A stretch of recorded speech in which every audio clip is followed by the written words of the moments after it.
Woo! Get healthy, get strong. Killer COVID is getting conquered by Lawman Falk. Woo! Lord, have mercy. Mm. I got about 2, 3 lozenges to keep from coughing so much in my goddamn mouth. Let the numbers build. Woo! Give me all your energy like Goku. We're gonna spirit bomb this motherfucker. If those of you who are not football fans, one of the original Ravens, woo! Ray Lewis. That motherfucker hit harder than fucking Jim Crow and crack in the 80s. Woo! Hall of Famer, 2-time Super Bowl winner, Super Bowl MVP, Defensive Player of the Year.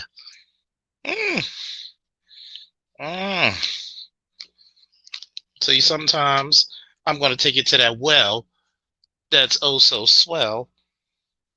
Oh, hello in hell. I'm going to get funky tonight. See, I'm glad you are visiting me because you could have been anywhere, but you chose to be here. And we appreciate that. And the folkdom, the kingdom that is. See, shout out to Judge Dre. Shout out to AB Media, Charles C. Carey, and Go Motherfucking Savage. That Go Professor. Oh, yeah. We got Loose Cannon, a.k.a. Josh, Julius Mana. Woo! What's up? What's up? What's up? Let me know that you're in the chat. Serve a like. Put a comment. Say hello. It doesn't cost you anything. But if you have a little change in your pocket and you want to support your interests, the Cash App is right there. Woo! See? You got to forgive me. We even got T. Riddler. I got to forgive me when my coughing spells and my voice is going in and out. Once again, brother's battling COVID. He's winning because 1, he's not on a respirator, and 2, he's not bedridden anymore.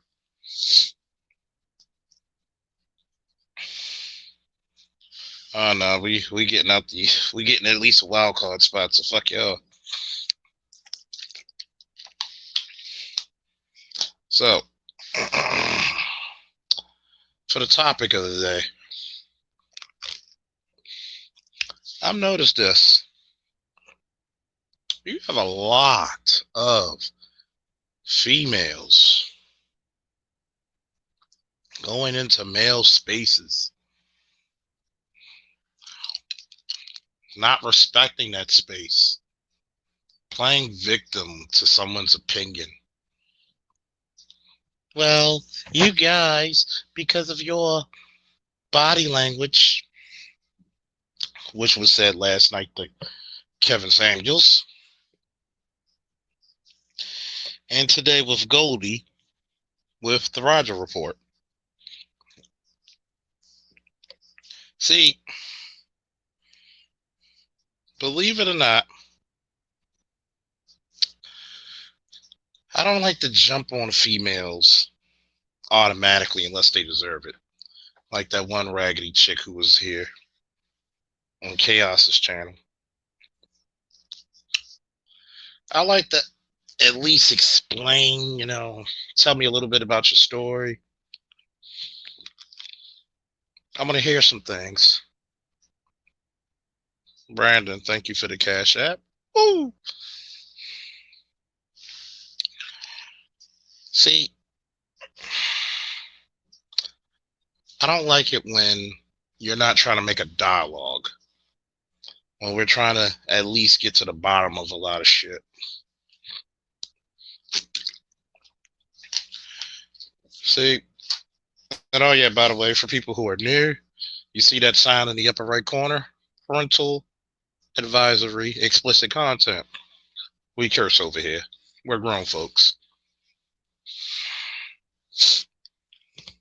See, I wanted to hear what the young lady had to say, but then she's like, well, y'all being disrespectful to me, and And we know Archer being Archer. Sometimes he can be an a-hole, an abrupt a-hole. See, at least in my camp and my listeners, my subscribers, we don't red pill rage anymore. We above that shit. We like to get to the bottom of things. We're too logical to be angry. If a female comes at us, she's gonna have to come correct and better than what she ever's been before. She's gonna wish that she could have a man like us. And for my lady listeners, we already know that you're not gonna play victim. Anything great you do, you get credit for. Anything you do wrong, you ladies are actually gonna take accountability. And I'm proud of y'all for that. But this coming into male spaces, not liking what males say, we don't come into your spaces. You don't see a large contingent of us going to Chrissy, Cynthia G, Curzon's cast. No, you don't. We leave y'all the hell alone for the most part. Even if some of us secretly listen. But when it comes to a man's leadership, a man's space, a man's opinion, it's got to be challenged. It's got to be like you're entering the Royal Rumble or some shit. You know, you can't even respect it.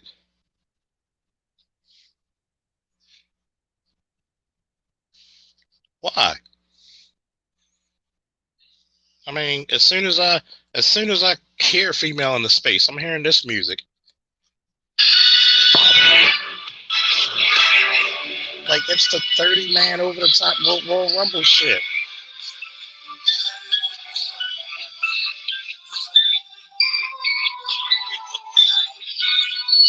You can imagine all your favorite stars from pro wrestling's past, you know, talking shit, coming over to bother you instead of saying, "Hey, we want to talk to you and say we're not all like that." But you know what's going to happen? You're going to have more women by themselves, like that last card in Uno. I'm such a victim. You guys are picking on me. Oh, really? I got my kids here. Why the hell are you online? This is if you got kids, stay your ass paying attention to the kids.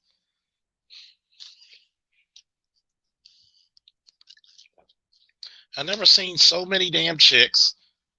Soon as you want to get up there and have a dialogue, here we go again. Hey, so how you doing? Well, I got a bone to pick with you, Officer Faulkner.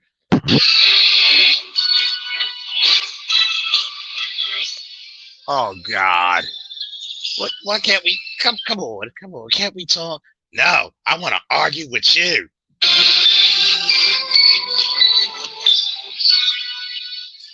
It's as soon as they get on panels. Not one goddamn thing. Hmm. Charles, your partners had to come to my house over the weekend again because of an out of control strike. See what I mean? Not respecting spaces, not respecting your places, not respecting your authority.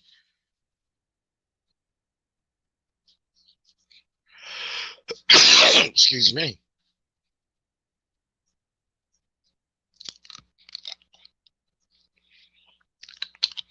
They all think they could just barge in. But then you get these linebacker bitches. Boom. As soon as want to derail the conversation.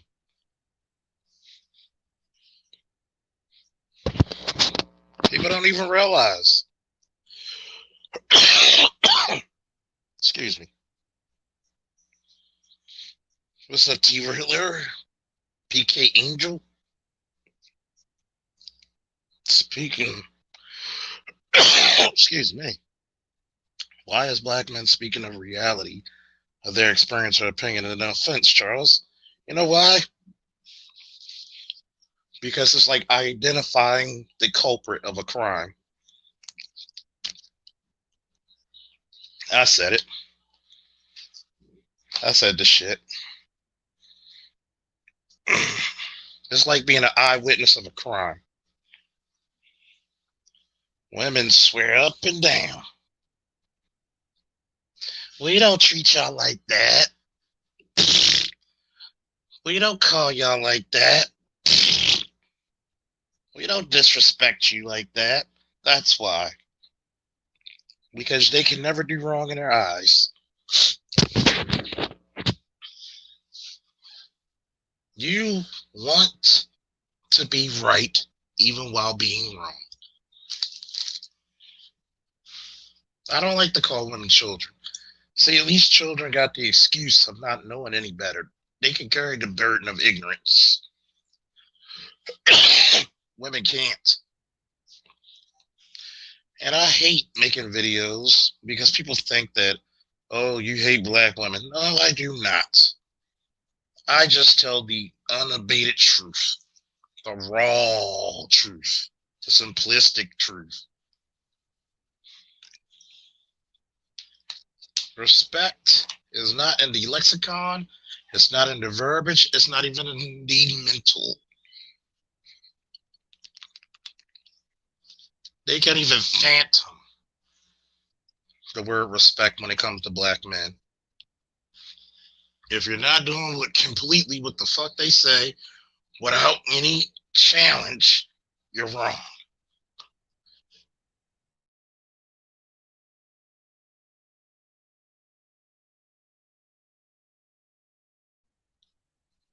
You're a child to them. You're not an adult. You're a man, not. See, the heaviest part about it is this. When you actually sit down with them, they don't even know what the hell they want. They can't tell you. They're triggered because nobody ever said your behavior was appalling. That's unbecoming of a woman.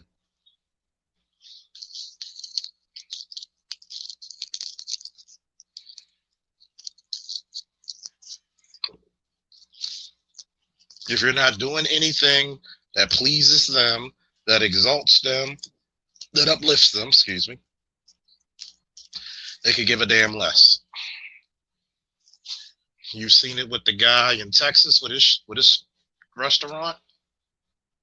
You've seen it with Kevin Samuels. You even seen it today on the Roger Report. You had a bunch of womenly trolls coming up there. Well, you reaching. I'm not reaching. But these are the same people who will say they're not protected. If you're twerking and tooting your ass up in restaurants, I'm sorry, that's protected. Because if men do that, we're in a fight. If we start putting our asses in somebody's tables where other people have to eat, putting your feet in chairs where somebody paid for, think about it. Respect is a vocabulary word that is foreign. But as soon as you speak out about this, you hate women. What's up, Tampa? What's up, Brandon? And notice, they can't even leave us the fuck alone. Even the most staunch womanist out of them.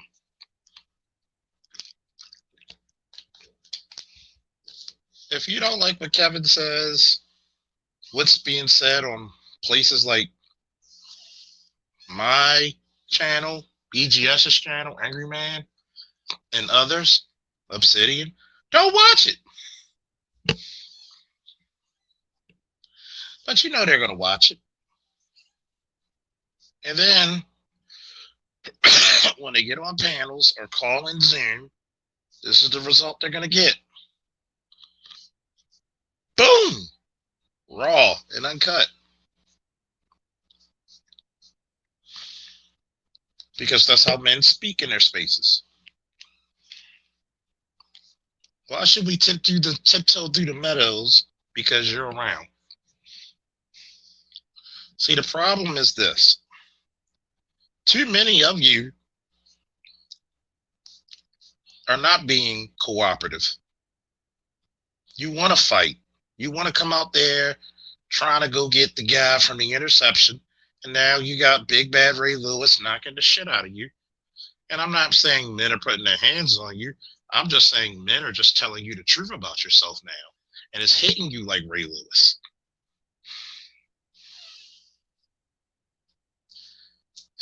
Exactly. And go. If you ain't kissing their ass, if you ain't bowing down to them,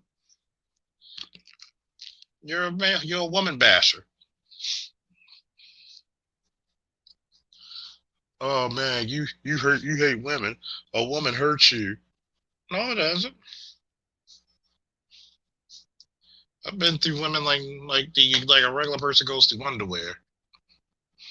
You can't be hurt. I've been through some fucked up shit with women. You drive on. But the craziness of it all is this.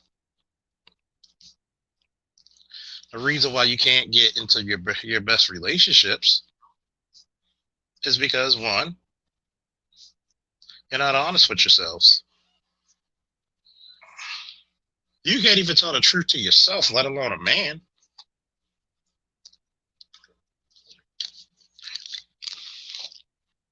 You think that you should get high tier men. What's up, New? You think that you should get the world without giving up shit. What does Full Metal Alchemist have? The equivalent exchange of alchemy? To gain something, you must give up something of equal or greater value. Yes, please smash the like, share it to your people. Share it on your community tabs. Donate if you feel inclined. See, men know the equivalent exchange better than anybody. If I want this beautiful woman and I want her to have my children, to raise my children, I must provide a safe nest for her to stay. Career, house, job, protection.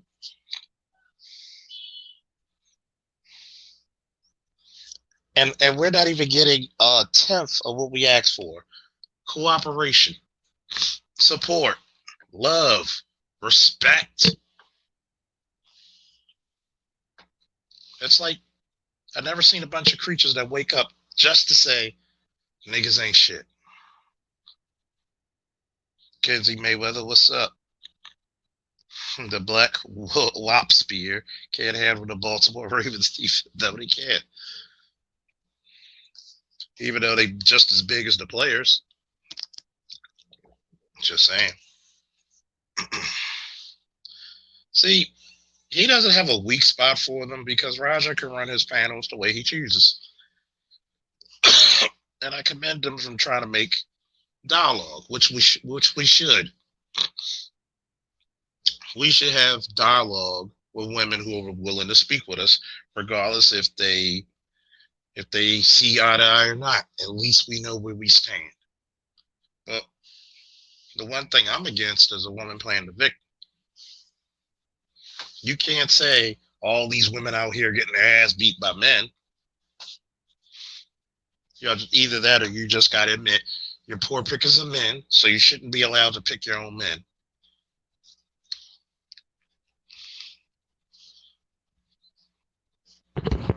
What it really is that we had a brother on there, and he said, well, at first he was like, well, my niece might look at men differently. Excuse me, because Her mother was messing with a guy, just came out of jail, and he contracted the HIV, and he gave it to her mom. I said, but yet, why should the man get the blame? Your mom allowed that jackass in her life. The mom who contracted it, why are you looking for men coming out of jail?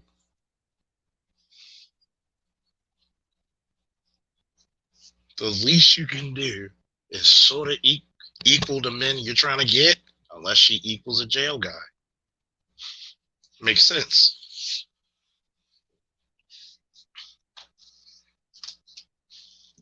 What's really getting exposed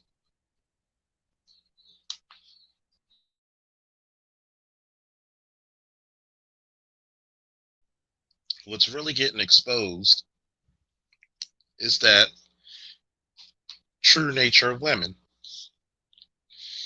For the longest time, men been believing the stories from their moms and grandmoms and Disney. Well, these women are delicate flowers. Well, when you get out into real life, you see the complete and utter opposite. You see a bunch of chicks who don't want to take any responsibility for their actions.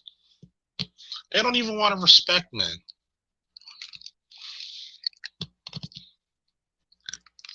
Just say that you think that black men are beneath you, and we know where we need to go. I don't say interracially date who you want as long as they fit your program. But guess what? I don't see black men complaining I can't find women. I hear the women though. Are you even competitive? Are you even somebody's wife before you even meet them? You spend all this money on hair. You spend all this money. Like, why would somebody get a white woman? They got their shit too. You spend all this money on hair. You spend all this money on makeup. Why not spend it on charm school, finishing school? Why not spend it on culinary school?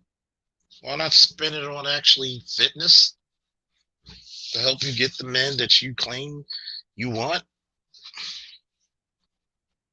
You don't have to tell men this. Men are going to get a promotion. They're going to get a job. They're going to get a house. They know early in life to adapt and overcome. Even, hell, even the fuck ups will straighten up and square up at some point. But what happens? There's always an excuse to be made for your obsolescence.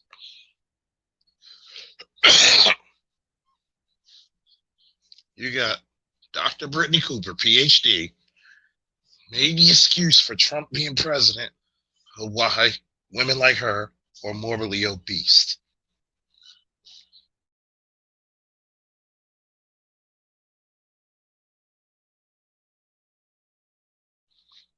Think about that. You're going to blame the president while you're fat. Like he put a gun to your head and said, eat that, double down. No.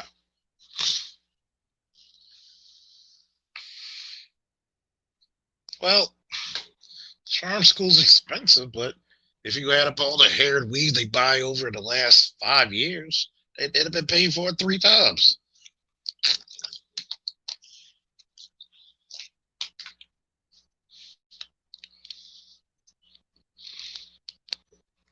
Think about it. Imagine going on a date with a lady who's fit. She could be a 5 or 6, but she's fit. She has great conversation. She can cook. She can clean.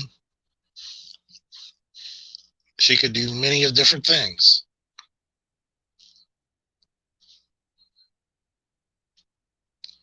What's wrong with that?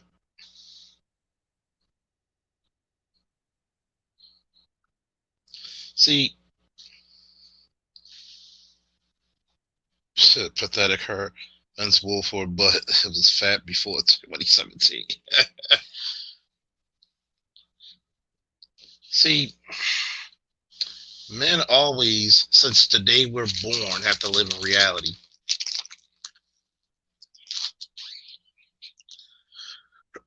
It was a mother's job to keep her daughters realistic. It used to be, you'll never get a husband acting like that.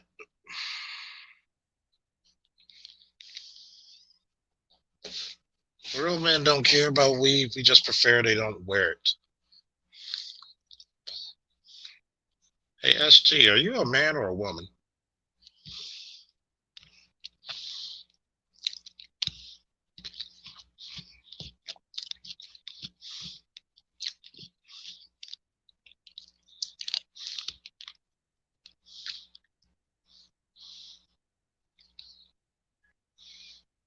So, SG, are you a man or a woman?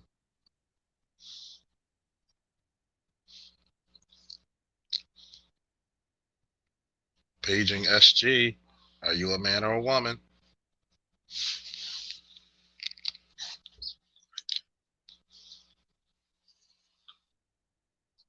Of course, I thought so.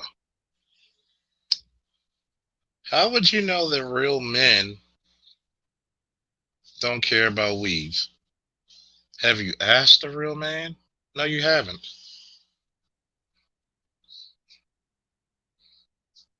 Are you a white woman, black woman? What's your ethnicity?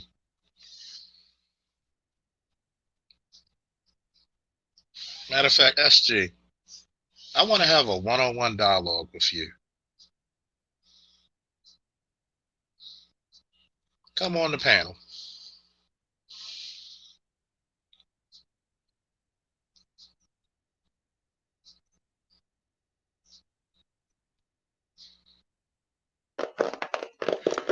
Woo! What's up, Chaos? What's good, man? What's good, Woo. everybody? How y'all guys doing? Yes, yes, I yes. wanna, I wanna, I want you to come up on the panel, SG. That's the link.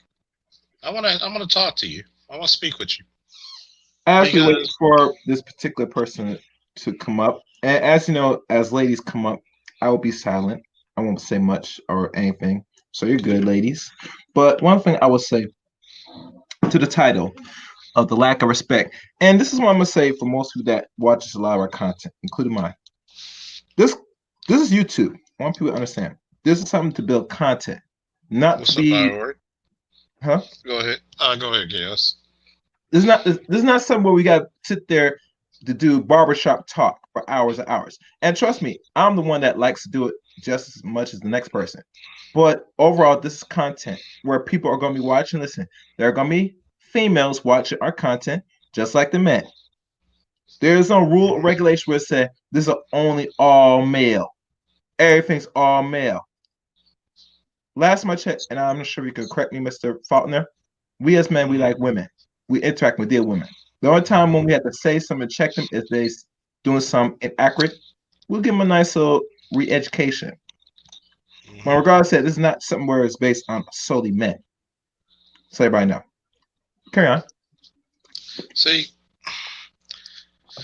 Mr. Shane Vicious said SG is a trans. So I'm really like, if you were once a guy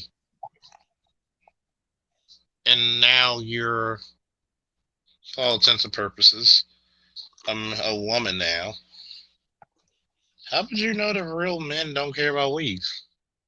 And I'm not saying it's true, but if you're truly a trans, why are you worried about it? Like, here's my stuff, right? Stop telling men what they like and what they do. Stop that. We don't like. Here's the biggest problem I got. Here's the biggest problem. You come over to these spaces instead of actually having a dialogue and learning. Hmm, no longer a man, not ever a woman. Exactly.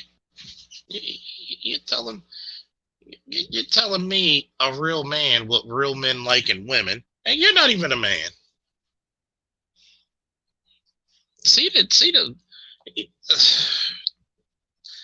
see the stupidity of this shit. Charles, can You I interject? go ahead. Well, when it comes to these women that come into space and talk like this, you got to understand they're speaking from their narrative. They're not speaking from a man's position because, just like you said, they're not men. Yep. Mhm. Ultimately, um, I talk behind chat to some people, Mhm. and ultimately, like I said, for one, she came in. She always come in with certain ways of handling the conversation, and to be honest, that's why I say in these spaces, a lot of women they get their head cut off. I mean, Oh, because men are because they tired. come because they come in trying to push a narrative on us, and on certain channels it's not allowed. Mm-mm. And ultimately Roger on his channel, he wants the women and the men to come up. That's why he always pull the men down when women come up on certain occasions. Mhm. Hey B, I think you getting feedback. So ultimately when the men come up, we know what's gonna happen, you know. Mhm. And a lot of women do not come in this space because I've been on women's panels and they say that, if I try to say something and I say something wrong, they come at me. Mhm. And to a lot of women's point, we hear the same narrative so many times that most of the time they don't get a chance to speak. We come at them swiftly and kind of, you know, let with no justice. If a Mhm. man say something wrong, you know, we chastise them as well, but we kind of a little biased, because some men we kind of, Mm-hmm. if you're saying something stupid, we're gonna check you on it, you know. But if the women say something stupid, we kind of bring out the sword and you know, not taking up for the women, but like I always say, you know, let the women talk. Let them get it out because ultimately we know what the end result is going to be. So we can chastise Mhm. them according to what they're saying. But, Yeah. in certain spaces, let them talk, because ultimately, like I had a conversation, even with Goldie.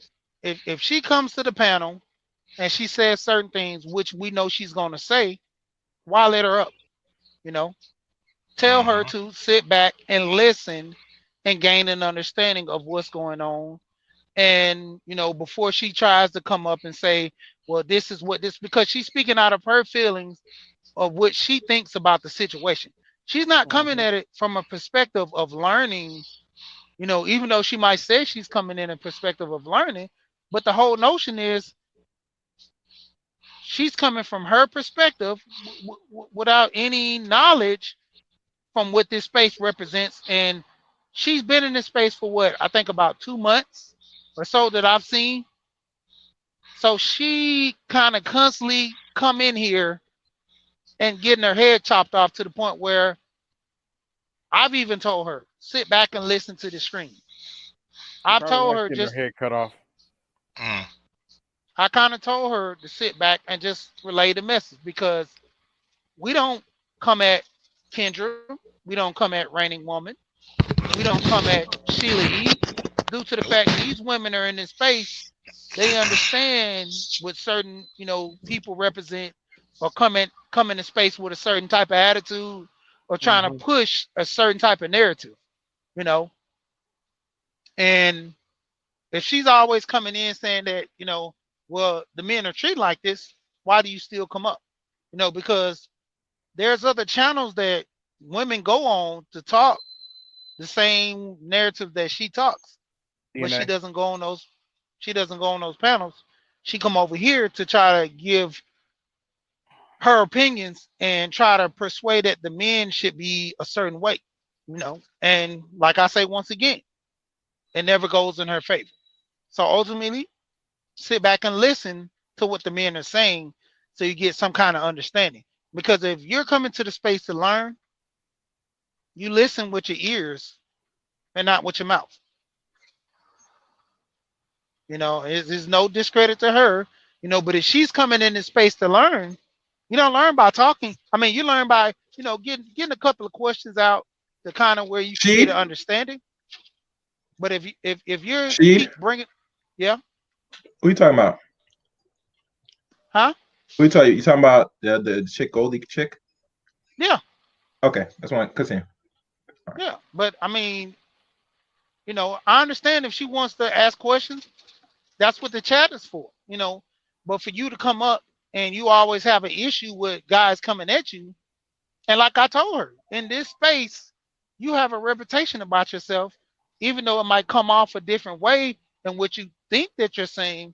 Ultimately, we look at it differently. Mm-hmm. So if it keeps coming off that we're being too aggressive towards you, why do you keep coming into the pen? Why do you keep coming into the ring to fight when you don't even have your gloves on? You know, most of the people that come in this space that are not prepared, that try to spew knowledge, no justice, you know, because you don't know what you're talking about. Now, when people to come in to try to get a little clarity and they understand, they say, okay, well, I was wrong. You know, I don't know these things, you know.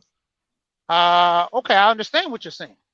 But for you to keep coming in with the same type of mentality, it's not like you're here to learn. You're here to kind of push what you know as a moment of teaching for us.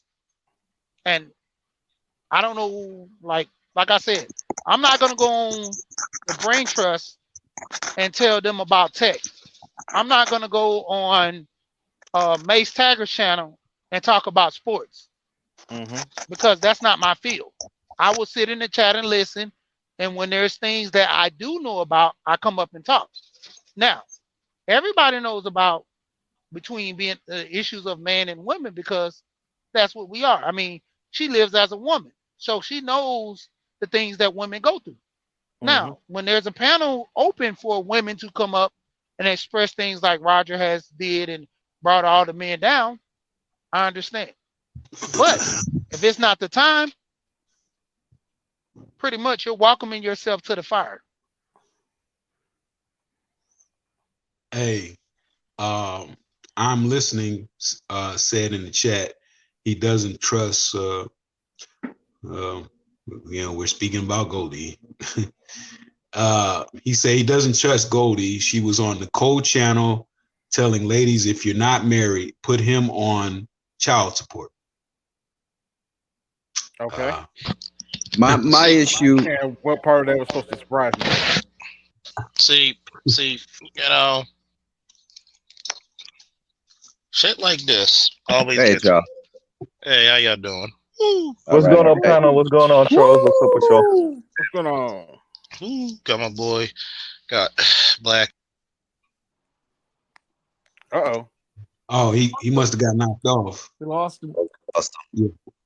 He'll come back. But that doesn't surprise me with Yeah, Goldie. I That was doesn't out. surprise me at all. Oh, go ahead, See, Charles. Go ahead, Charles. Yeah, See, go the ahead. whole thing about the whole thing about the Goldie shit is no difference than when I was listening last night to Kevin Samuels, and this chick was like, "Well, your body language, bitch, is that the best you could come up with?" I heard that. Your body, really? Is that what they said to him? Body language, Yeah. really? And never seen his show. See, only women will make it a form opinion off of a skibbit. You never seen his show. Mm-hmm. You never when he's a image consultant. You ever been around image consultants? They're like personal trainers for your style. They're not what you call hit you with kid gloves people. Nope. When I train people, I would train women and I would tell them, if you don't get your fat ass under that squat bar, well, you try to say it's fat. Do you want it better? Yeah, just start squatting. See, women, black women in particular, are stuck on stupid when it comes to men and how we speak. We're not We don't talk. Well, you would talk to another man like that. Shit, go to the barbershop. Exactly. Exactly. Shit, go to when me and my friends are watching the Ravens play. Or UFC fight. Shit, we talking shit. We Listen to talking. me and my shit. friends talk Forza shit, nigga. We video games, we talking shit. Move Mm, that yeah, slow shit out the fucking way, nigga. Exactly. But this is what I told Well, my ex today. I'm gonna say this part and then I'm gonna let you speak. This is what I told my ex all right, go today. ahead. The problem is that men know women better than women know us. Because you grew up with a pussy, and unfortunately, thanks to our hormones, we were controlled by the shit. But then something happened, and God said, "You know what? I'm gonna stop pranking your ass. I love you so much. Your common sense is right back to you." And you start looking around. I was being nice to you, to this bitch, for this lousy 5, 10, 15, 20 minutes or an hour. Like, think about it. You pay all this money. You put a front. You get this car. Especially if you still lived at your parents' house when you were young. You got the hotel. You took this chick out to eat. And and some of you, the most you got was a hearty handshake if you were lucky. And you're like Holocaust survivors once you realize that shit. Never again. PTSD like a motherfucker. Exactly. But who wants to get in on this topic? Who's Hey speaking? Charles. Hey Charles, if I may, thanks for having me up. The only reason I came up, maybe the only reason or the main reason I came up was because I was, I guess, technically moderating Roger's show at the time in which whatever happened. So I kind of feel like I'm at fault for the event. I guess my question to the panel. I'm just gonna say who observed what happened. Before you finish, Uber, there's not a damn thing you did wrong. Facts.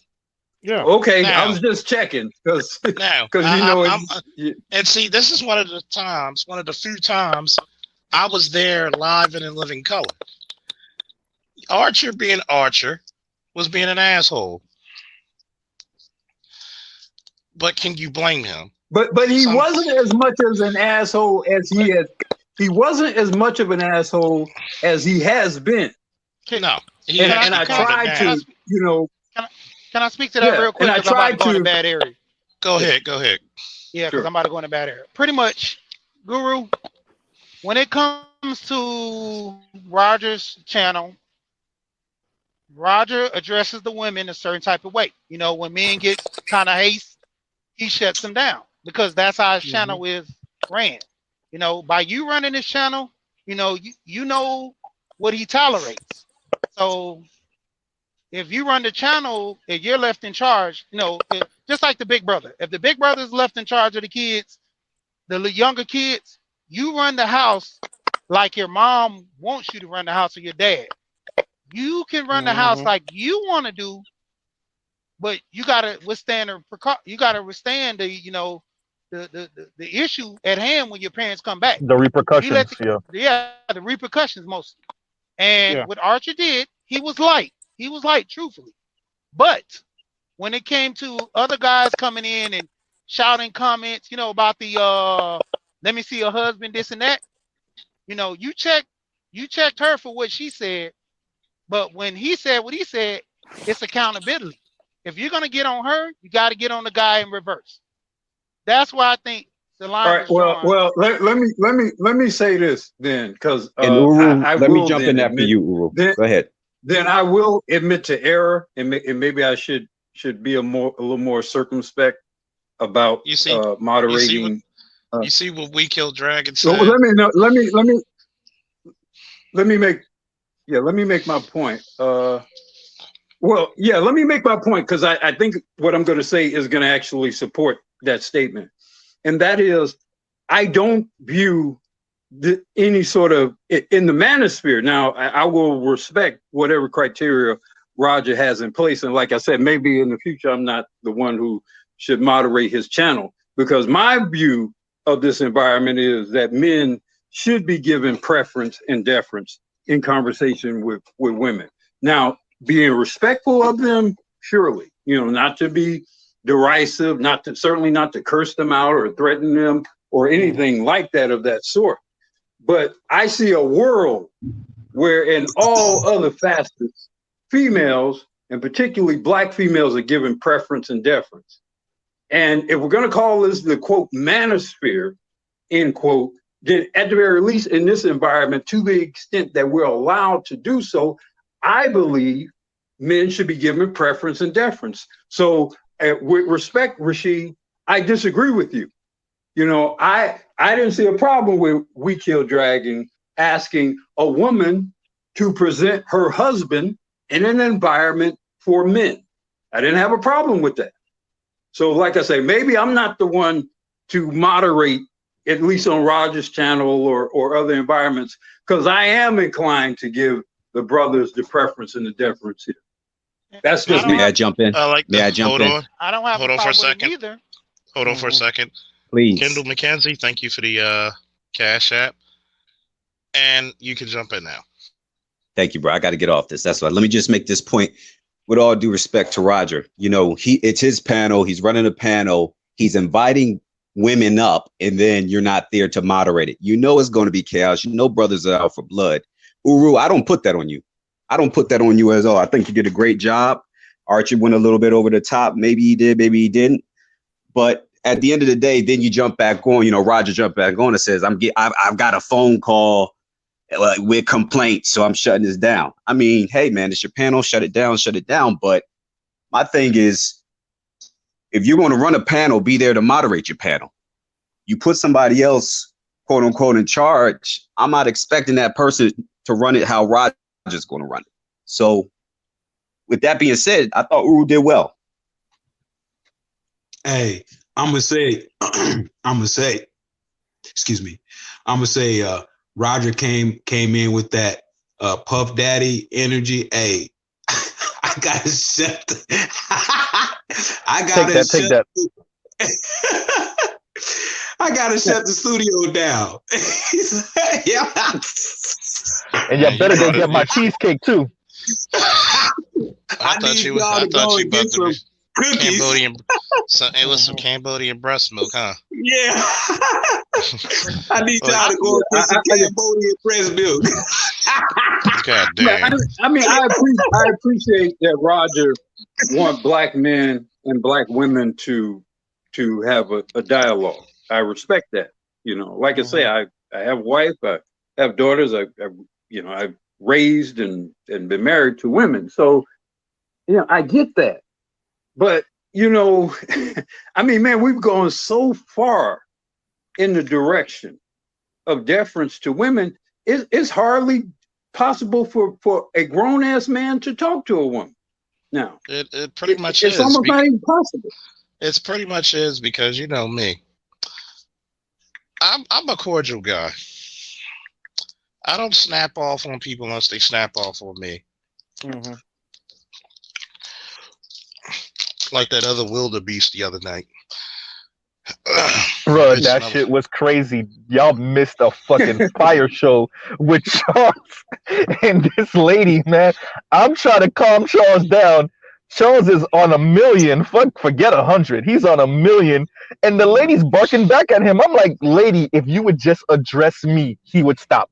If you would just, this lady refused. I'm speaking to her at this tone right here. The very interview voice tone. I gotta correct you, nephew. Who called her a fucking lady? That bitch was the big bad wolf.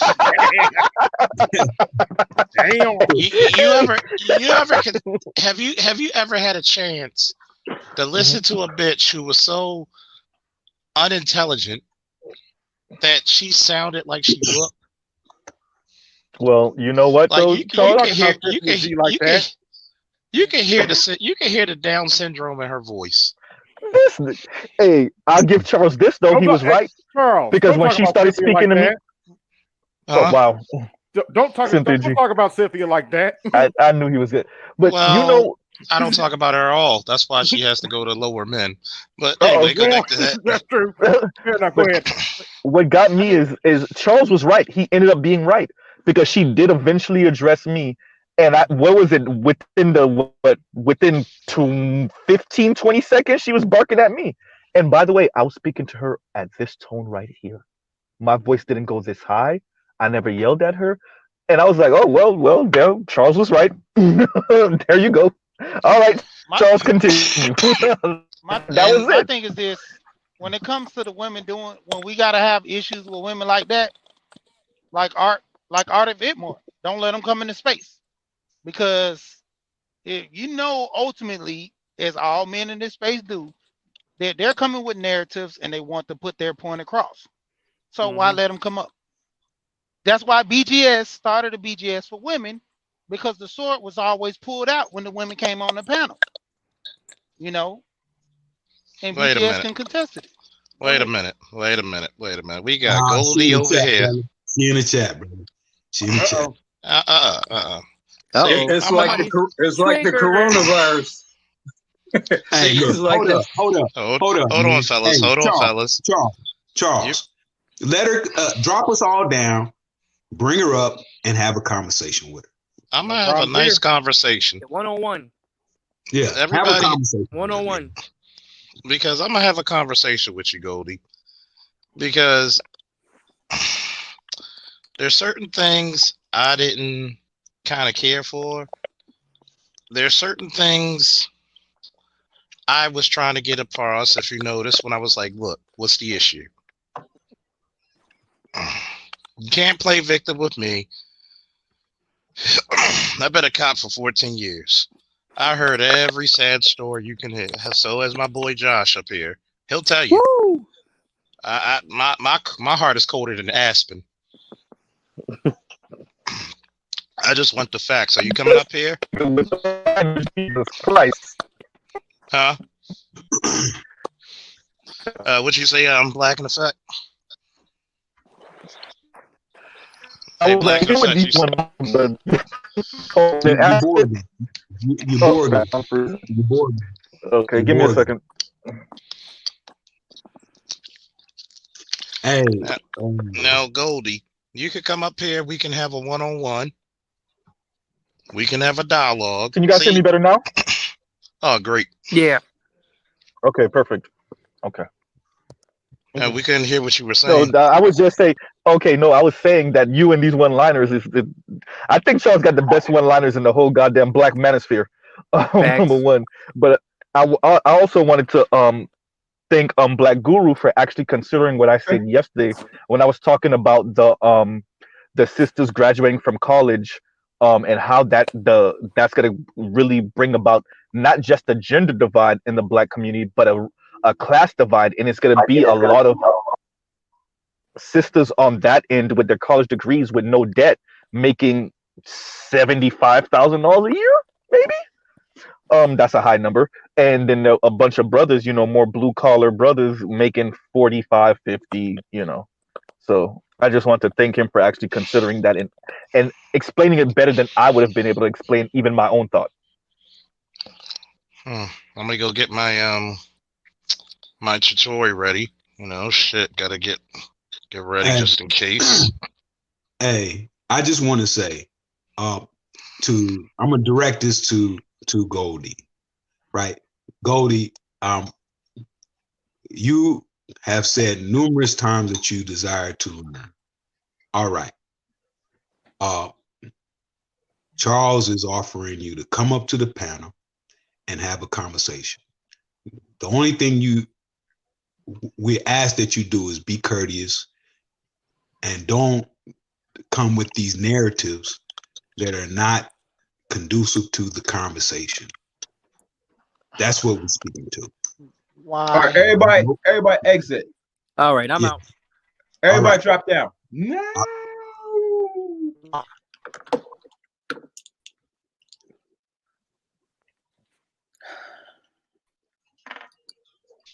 Everybody exit. It's just gonna be me and Goldie.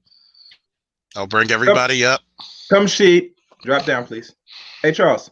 I'm mute myself. I'm going about All right. putting myself on mute. I'm not going nowhere. All right. Sheed. Oh, thank you. I'm going on mute now. Take care. All right. Okay. All right. What's up, Goldie? Hey, how are you? Getting over COVID. So, what was the issue from the last panel? I don't know. I was only on there for a few minutes. I didn't say much. The first message that, the first piece that I spoke was immediately attacked by Archer. And then after that, everybody else wanted to, have their turn with me. And I'm here, I'm on YouTube. I've been doing videos. I just started to take it more seriously. And I want to shout out Kev with the Habitual Line Steppers for encouraging me to take the channel a little bit more seriously. So that's what I'm doing. And I don't understand like the issue. I sent Rashid an email yesterday asking him what is the issue, why is everybody always ready to fight with me? And he said that I come off as combative. And I said, okay, and I thanked him. And then today we had this whole other thing. And I sent Rashid an email again asking like, how was I combative? And I just don't understand what the problem is. Like,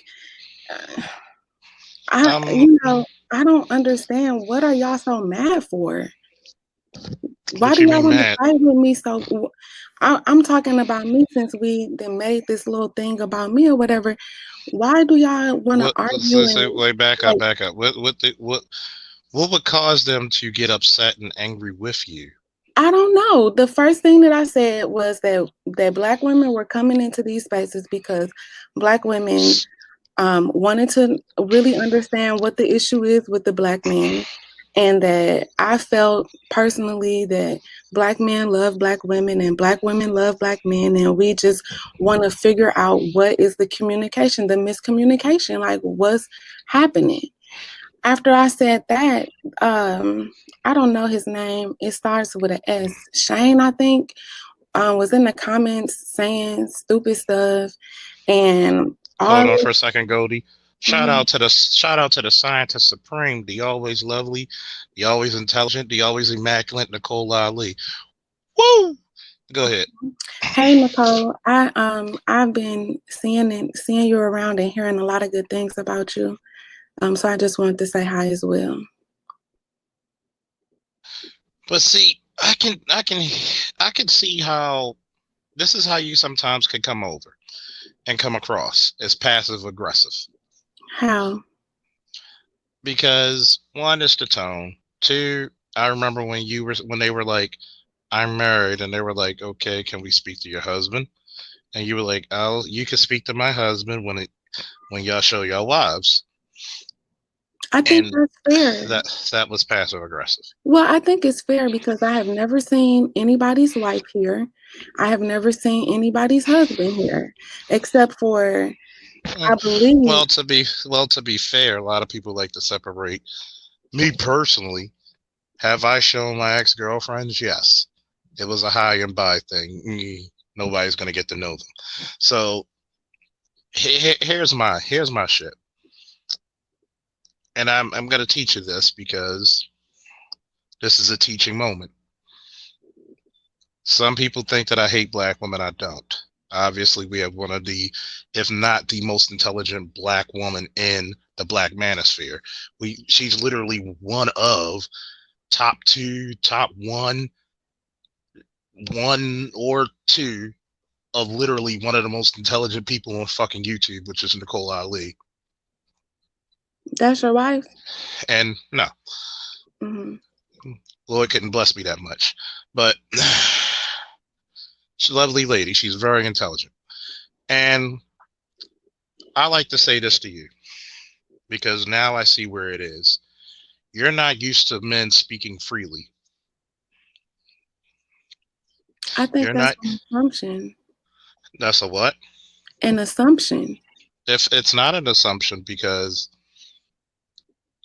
if someone like a Char Willie, Nicole Ali, or Classic Ruby, who's used to men being speaking openly and freely in YouTube, was on this panel right now, they wouldn't have an objection with somebody say, because they know that's how men speak.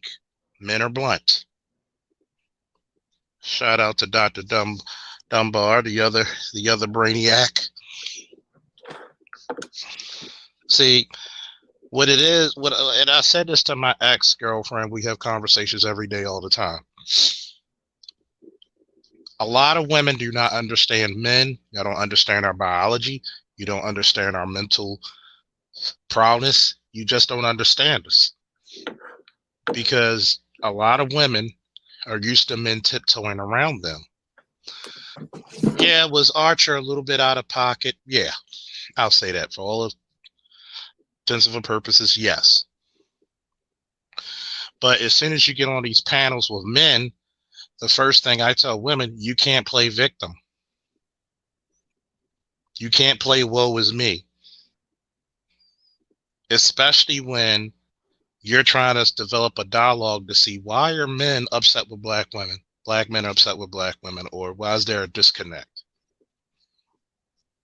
Now, you will get more respect standing your ground and actually articulating your side of the story. Did I think that Archer needed to calm down, even though that was a calm down version of Archer? Me personally, like I was telling you in the last channel, I want to get to know what the hell's going on.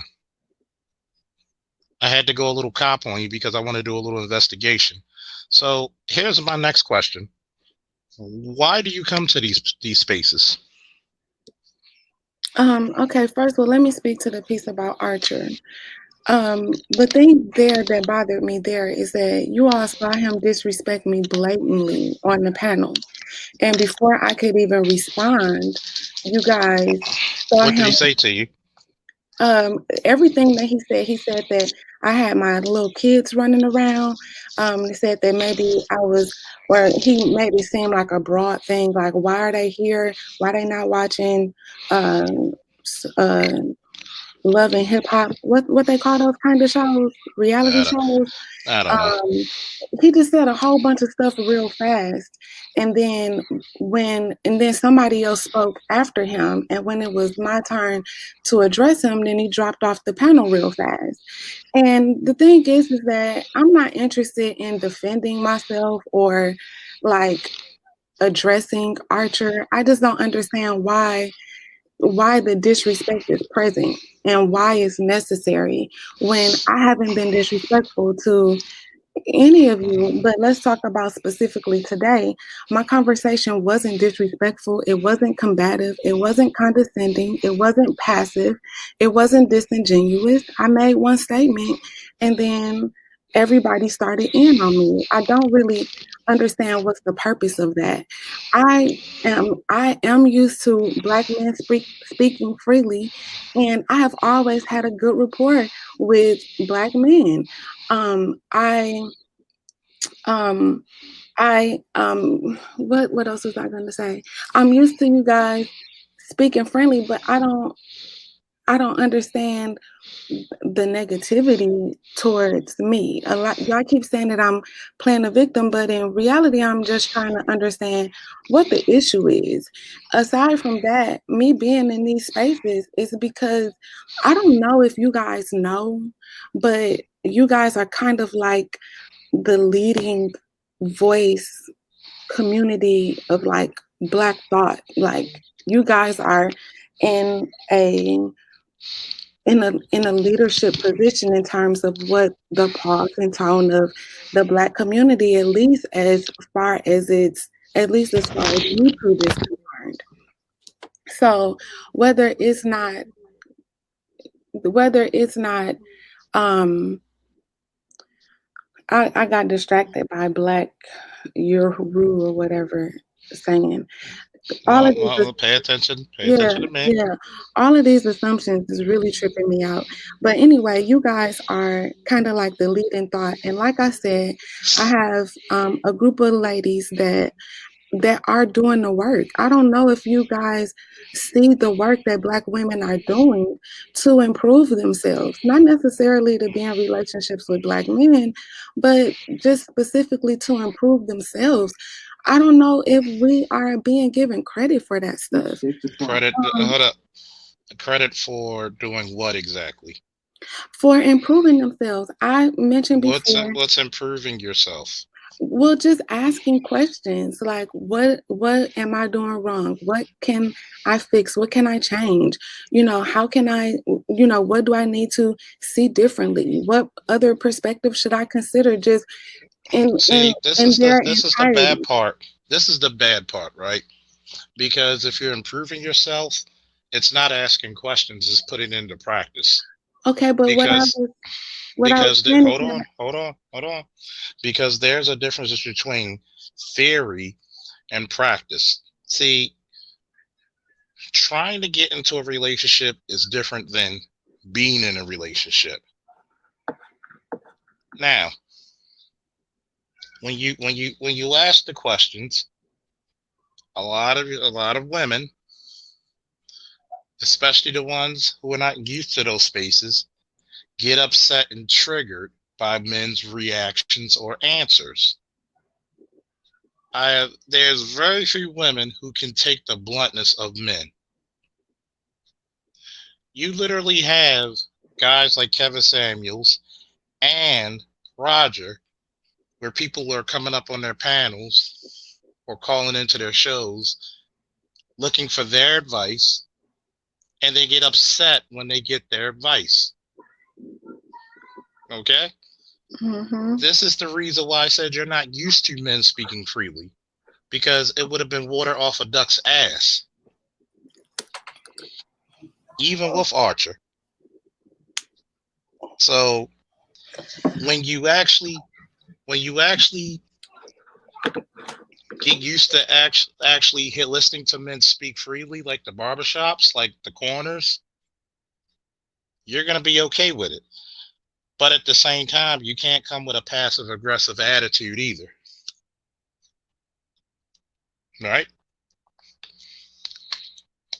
Yeah, when I spoke about women doing the work, I was speaking specifically about the group of women that I work with, and they are doing the work. Excuse me for a second. What's up, O'Shea Duke Jackson? Woo. Go ahead.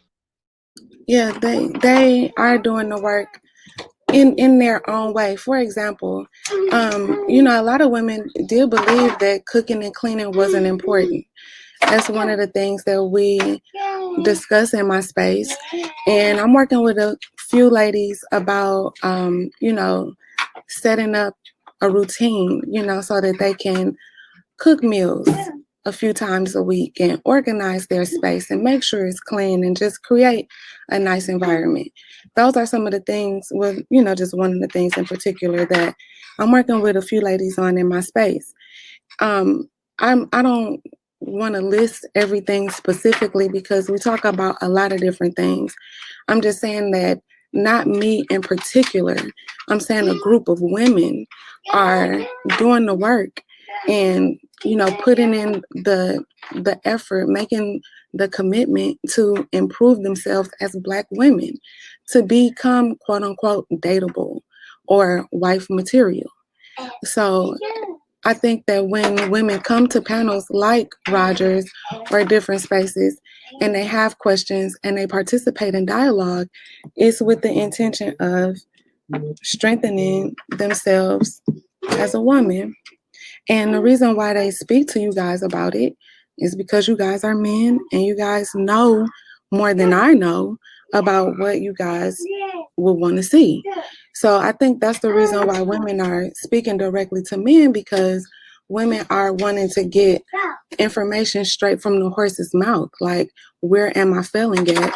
Let me know where I'm failing at, I'll go and do the work and come back having, taken care of that. But you don't think you were being passive aggressive? No, well, I mean, give me an example of something I said. I gave you the example, the comment you made. About showing the wives? Mm-hmm. Well, okay, I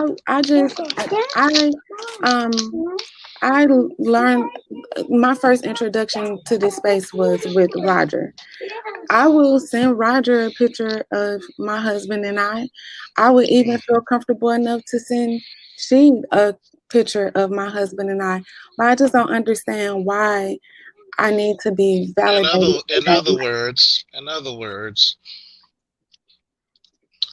I don't care to privy into people's personal lives. And I think it's a little intrusive too. Hold on. Excuse me. See, my thing is the women you speak of, and just like the women who were in the chat, in Roger's chat. See, I never hear women say this one thing. What benefit can I put in that man's life? Am I an asset to that man? Or am I a detriment? See, women like to get the crib notes from men and not actually take the entire course and study. Women want to get the degree, their bachelor's, master's, and PhD in men without actually going to class. Y'all just want to take the little bit of stuff to pacify them. And that's the one thing I've noticed. Not one woman has says, this is, I've told women all the time, you want a man? This is what I can do to benefit your life. Look at Kevin's show. You'll never hear one woman say that shit. Not one. Rogers, BGS's, Angry Man's. You'll never hear one woman say, hey, what can I do to benefit this man's life? You feel me? Hello? Yeah, I understand. One of the questions that I asked today in the chat, and Force was kind enough to answer it, and it was, what do black men want from their women? And he answered it specifically and listed a few different things out for me, but questions aren't really, usually answered that clear cut for a woman to be able to have some actionable items on. But he did do that, and I appreciate it, and I will share that information with my network and let them know that, a few guys, one guy in particular said this. You're gonna have to repeat yourself. You're gonna have to repeat yourself because you were going in and out on my end. Oh, I said, yeah, I asked Force what on Roger's panel today. I asked Force what are some things specifically that they are wanting from black women in terms of a relationship, in terms of a wife. What would they want from her? And he listed those things out specifically. I wrote them down. He said attractiveness, loyalty, cooperation, submission, surrender, advocacy, mutuality, reciprocity, and maturity. I wrote those things down, and those, I was working on talking about it with my girls, not necessarily just as a representation of the thoughts of one person, but just some tenets for them to consider. And but you know what men usually get. Mm-hmm. You ready? Yeah. This is what we get.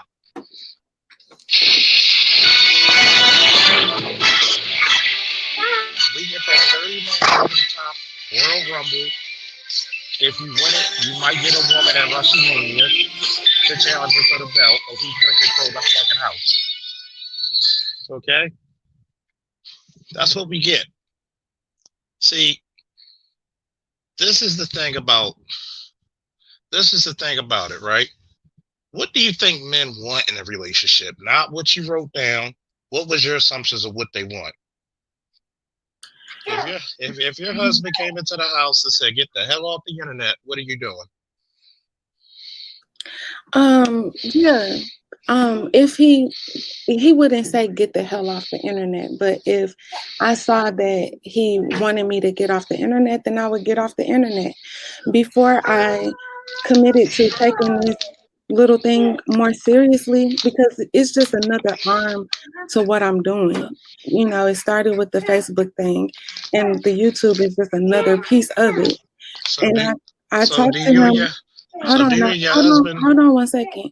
I spoke to him about it before I I spoke to him after I had that first conversation on Roger's platform, and I thought maybe I would want to explore really the perspective of the men and all of this stuff so that I could share it with the women in my group. I spoke to him about it. I told him all about it. I told him about how you guys were saying that I should be somewhere cooking and cleaning and all of this type of stuff. And I asked him if he was okay with me being on YouTube, making videos, having conversations, participating in dialogue. And he said, yeah. And I asked him over a span of a couple days because I wanted to make sure that he was comfortable with me doing it. And So he said, what you yeah, doing? What you doing? What exactly? with you know, being on YouTube or being on social media like this, because before I decided to take it more seriously, I didn't spend nearly this amount of time on social media or on YouTube. And I have a full-time job. I'm a teacher, middle school teacher. I have a full So you work full time as a teacher. Yeah, I work full time as a teacher, and all of this other stuff is just extra. And I just wanted to make sure that he was okay with it. And every So now and then, so I hold still on, check hold in on, with hold on, him. hold on. Pause for a second. Do you and your husband talk about the subjects you hear on these panels? We do, but you know, the difference is that like a lot of this stuff is not conversation for him. Like we don't have Why not? to, Why not? because it's kind of like understood. Like one of the first conversations I shared with him that we talked about was I think it was child support or something. I shared like the perspective and stuff, and it was just kind of foreign to him. You know, What was he foreign? um just the whole fight against the child support, you know, In other words, what was his opinion about it? about child support. Yes. Um, you know, I mean, if he feels that if a woman and a man are not together, then he can understand why a woman would pursue child support. That wouldn't stop him from seeing the child and spending time with the child still, because he understands that, And how you long know, y'all been bills married? got to be paid. Hmm? How long y'all been married? Almost 4 years. And how old are you, Goldie? Um, I shared this before. I'm 39. And how old's your husband? He's 41. Is he ADOS? No. That's why. You know, you do get what I'm about to say, right? What? Ain't no fucking way no ADOS man is going to agree to child support unless he's forced to do such. Because, and let me finish. The reason why is because child support is not an indicator of being a good parent. If you want that person to be a good parent, give them the child, or at least give them the child equally out of the year. And see, what happens is, like I said before, you have too many women out there who will have babies by men for multiple reasons. Because I'm sorry, I'm not going to say that's you, but I will say this. A lot of chicks do not understand the concept of marry before you carry. Because a lot of men get raked over the coals and they never had a decision over if they wanted a child or not. But ergo, you have women who have 33 different fucking contraceptives. Even if you still got plan B, you still got abortion, you still got adoption. The only way in 2020 you can have the reason you have a baby is because the woman wants it. She can make any man she sleeps with a father. And then, God forbid, if that man has a baby put on him and it's not even his.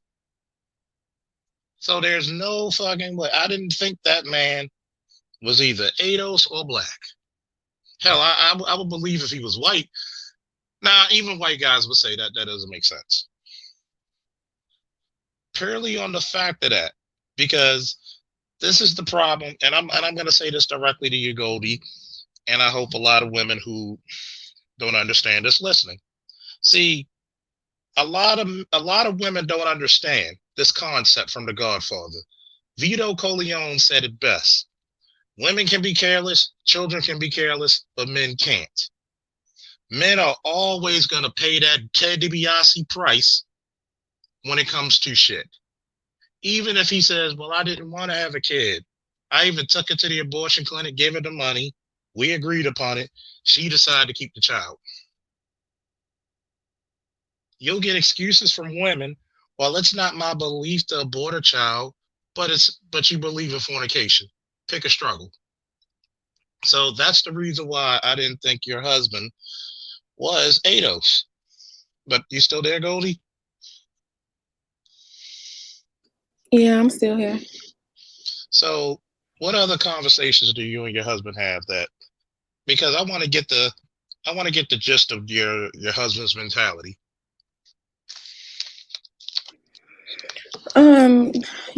I really don't want to share too much more about my husband, if that's okay.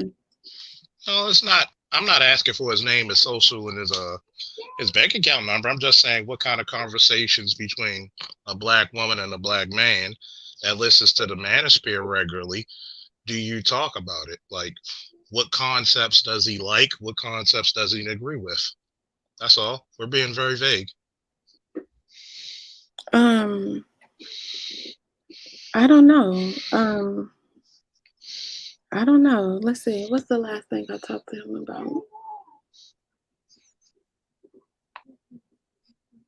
Oh, can I ask this one question? of the things. Go ahead. One of the things that really hurt my feelings, and I'm not playing a victim here, was we talked about the conversation that was going through the community like about 2 weeks ago about how if a man didn't want the child that came from unprotected sex or casual sex or whatever, that he was justified in never seeing the child, never spending time with the child, never getting to know the child. And even after the child became an adult, that child shouldn't seek him out to try to get to know his father. Like he didn't understand how y'all thought that was okay. And I don't understand how y'all think that's okay. Sometimes I feel like y'all are let me honor this person that is becoming my friend, and that's Ed Anderson. Let me honor him and say I think instead of I feel, okay? But I think you're a woman. That's your natural disposition. I know, but he always picking on me because I say I feel like. But I think that's what women naturally do. Y'all feel, y'all emotional. Yeah. Y'all in the realm of the unknown. That's why a woman could walk into a room and she could sense the other emotions of people in there. Mm-hmm. But see, this is the problem, right? Mm-hmm. Let's say you're at a dealership, right? Yeah. You test driving the car, right? Mm-hmm. Get back to the lot. I don't want the car. You got to pay us $10,000. Mm-hmm. But see, that's the thing, Charles. Like, you make it seem like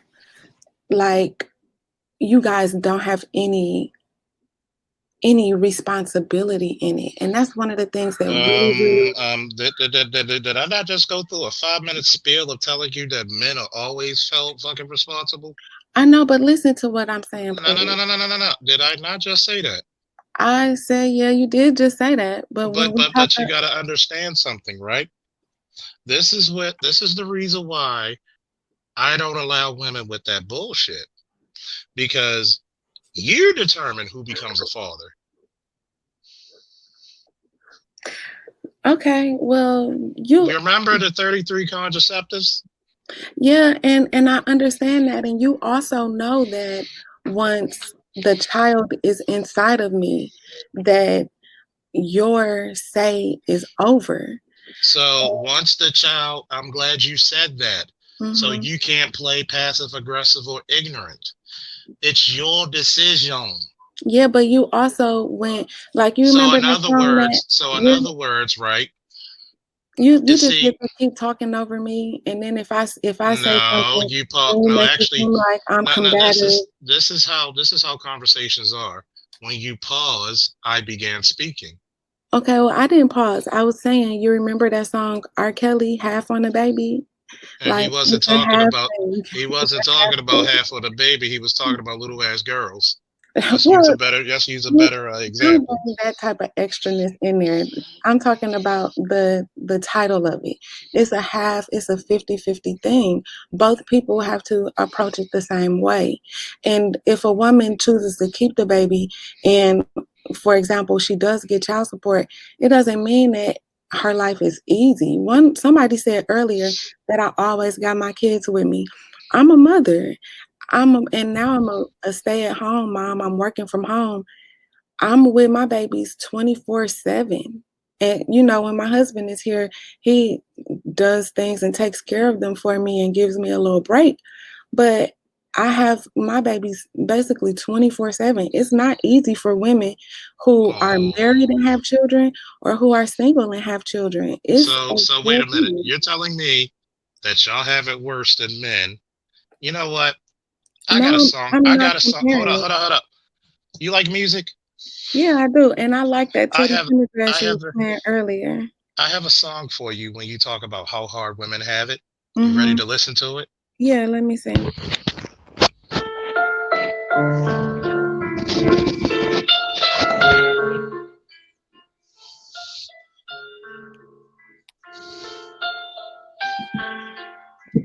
Wait a minute.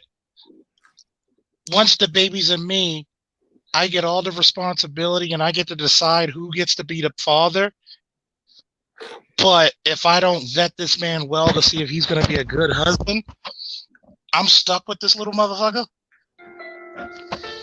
It's not about being stuck with them. I'm saying that when a woman chooses to have a child, well, from my perspective, But wait a minute. Hold up. I'm not finished. You're okay. telling me you're going to force somebody that you were casually screwing, like borrowing their bike, and then you're going to say, I'm going to make you a father, even though you don't have a job, even though you don't take care of the other 6 kids you got. I'm going to make you a father anyway.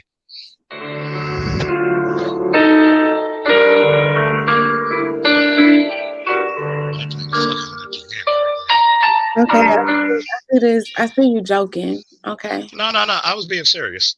See, this is the stuff that this is the reason why I like to really push this notion. A lot of y'all women don't care because it does not affect you. Because you know one damn thing, you're gonna womb hustle a dude in court, or you're gonna womb hustle the goddamn state for some benefits. See, women, if a woman says I can't take care of this child by myself, she'll get child support, child custody, transportation benefits, college benefits, housing, food stamps, WIC. If a man says the same goddamn thing, guess what's going to happen? He's going to be threatened with jail and his license get taken away. Remember, thank you, Dr. Dunbar, my body, my choice. Yeah, so but he if you got, hold up, I'm not finished. If you got 33 different ways to prevent it, and you got damn near 4 months to abort it, and even you could even drop off a baby at a goddamn fire station or police station, no questions asked. But yet, can men do the same? But yet, you can haul a man down and say, we got half on a baby. How the hell can you go half on a baby when you have all the reproductive rights? No sense does it make, does it? No, it does make sense because I can't do it alone. right?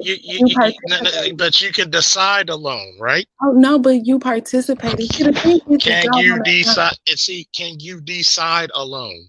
I mean, I can I take you to court and say I want that baby aborted? No, but the thing is like y'all are jumping to chapter like 3 or 4 when you were a willing participant in chapter 1, you were a willing participant in chapter 2, and then when we get to 3 and 4, you make it seem as if you didn't willingly participate. You did participate, and you do have responsibility to it. And why do we have responsibility? Because you willingly participated. But guess what? Did you take away all my abilities to make a decision on that baby coming or not? Listen. Did you take away all my? You don't have to explain it to me. I'm asking you a question. Don't do the victim stuff here. I'm not doing. We're having a conversation. Respectfully, I don't want to talk about that. Okay. Respectfully, this is my show. We talk about what the subject is about. Well, you just bringing up different topics. No. We've been talking about this topic. Thank you. See ya. Bye. See ya. Can I get my likes up? Can I get a few donations for that? And can I get everybody in the chat to do me one favor? Can I get a whoa? God damn it. Now, was I rude?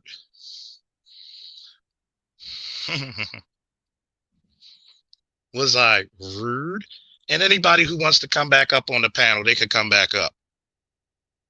That's how you handle situations like that. That's how you handle passive aggressive. Okay? Anybody who wants to come back up, that's how you handle that bullshit. Because first and foremost, you're not going to get me with some illogical bullshit. A friend of mine always asks me, what are your pet peeves? Don't tell me, don't give me the sensational lie over the simplistic truth. Don't feed me no bullshit, please. Somebody better make a clip of this motherfucker because I just schooled everybody how to deal with passive aggressive broads. And then she wanted to leave because shit got hot and heavy. And yes, I know her husband was invisible.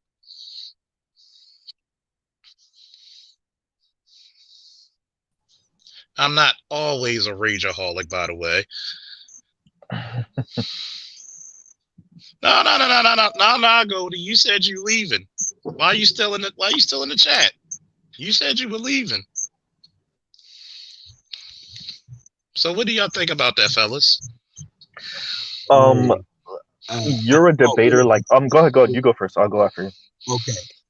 Okay. So, I said in the chat, pay attention to what she's saying. Pay close, careful attention to what she's saying. And, when you let a person talk, you find out more about where their position is, what their intent is. And I maintain that, she's coming under the guise of, I want to learn. But then it changes over to me. I'll do this. I'll take it to my girls, my network.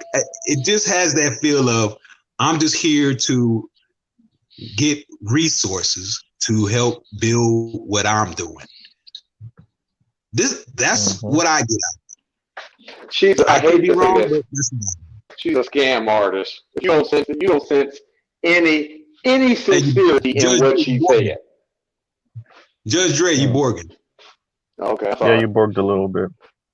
I said she's a scam artist. I don't sense any sincerity in what she said at all. If you don't realize this, all of her points that she made, I'm here for information. Anytime you try to give her information, she just repeats the same dumb old rhetoric. I hate to say, you got to start calling these frauds out when you see it. And before I'll be the first one to come out and say it. Before I was an auditor, my job was to find frauds. I'm very good at that work. I got 6 years of doing it. I mean, that's the reason So why. I gotta ask everybody in the panel. I gotta ask everybody in the panel and in the chat. Did I handle her masterfully? Yes, you did. But you exposed her. You exposed her in every way. It was very nicely done, and I don't really see any point in her. And when you exposed everything, she of course resulted to her victimizing. There's a in which you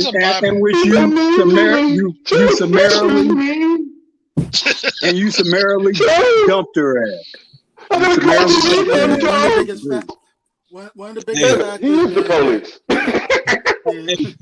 biggest factors that we know is that it's not about how you say it, it's who is saying it. And the fact that she heard it from a man that's telling her the harsh truth, she couldn't take it. Hey Charles, you said that all wrong, brother. Okay, you said it all wrong. You was cussing at her. You know, you had your Darth Vader machine on.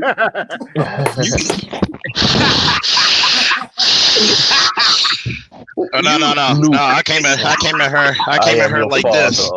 I came at her like this. Boom! Boom! You know what it is like too, Charles? We're speakers. Those of us. See, I'm at work right now. We're those of us that are speakers. We know how to be patient and draw the answer out, because you know the person's bullshitting you, but you can't be too quick with it, right? You ever see some of the lions in the jungle, and they're just looking and like, okay, I see what I gotta go for, but I gotta get a little bit closer. All right, I gotta get a little bit closer. All right, I gotta get a little bit closer. But I know you motherfuckers were laughing when the Lonely Man song came out.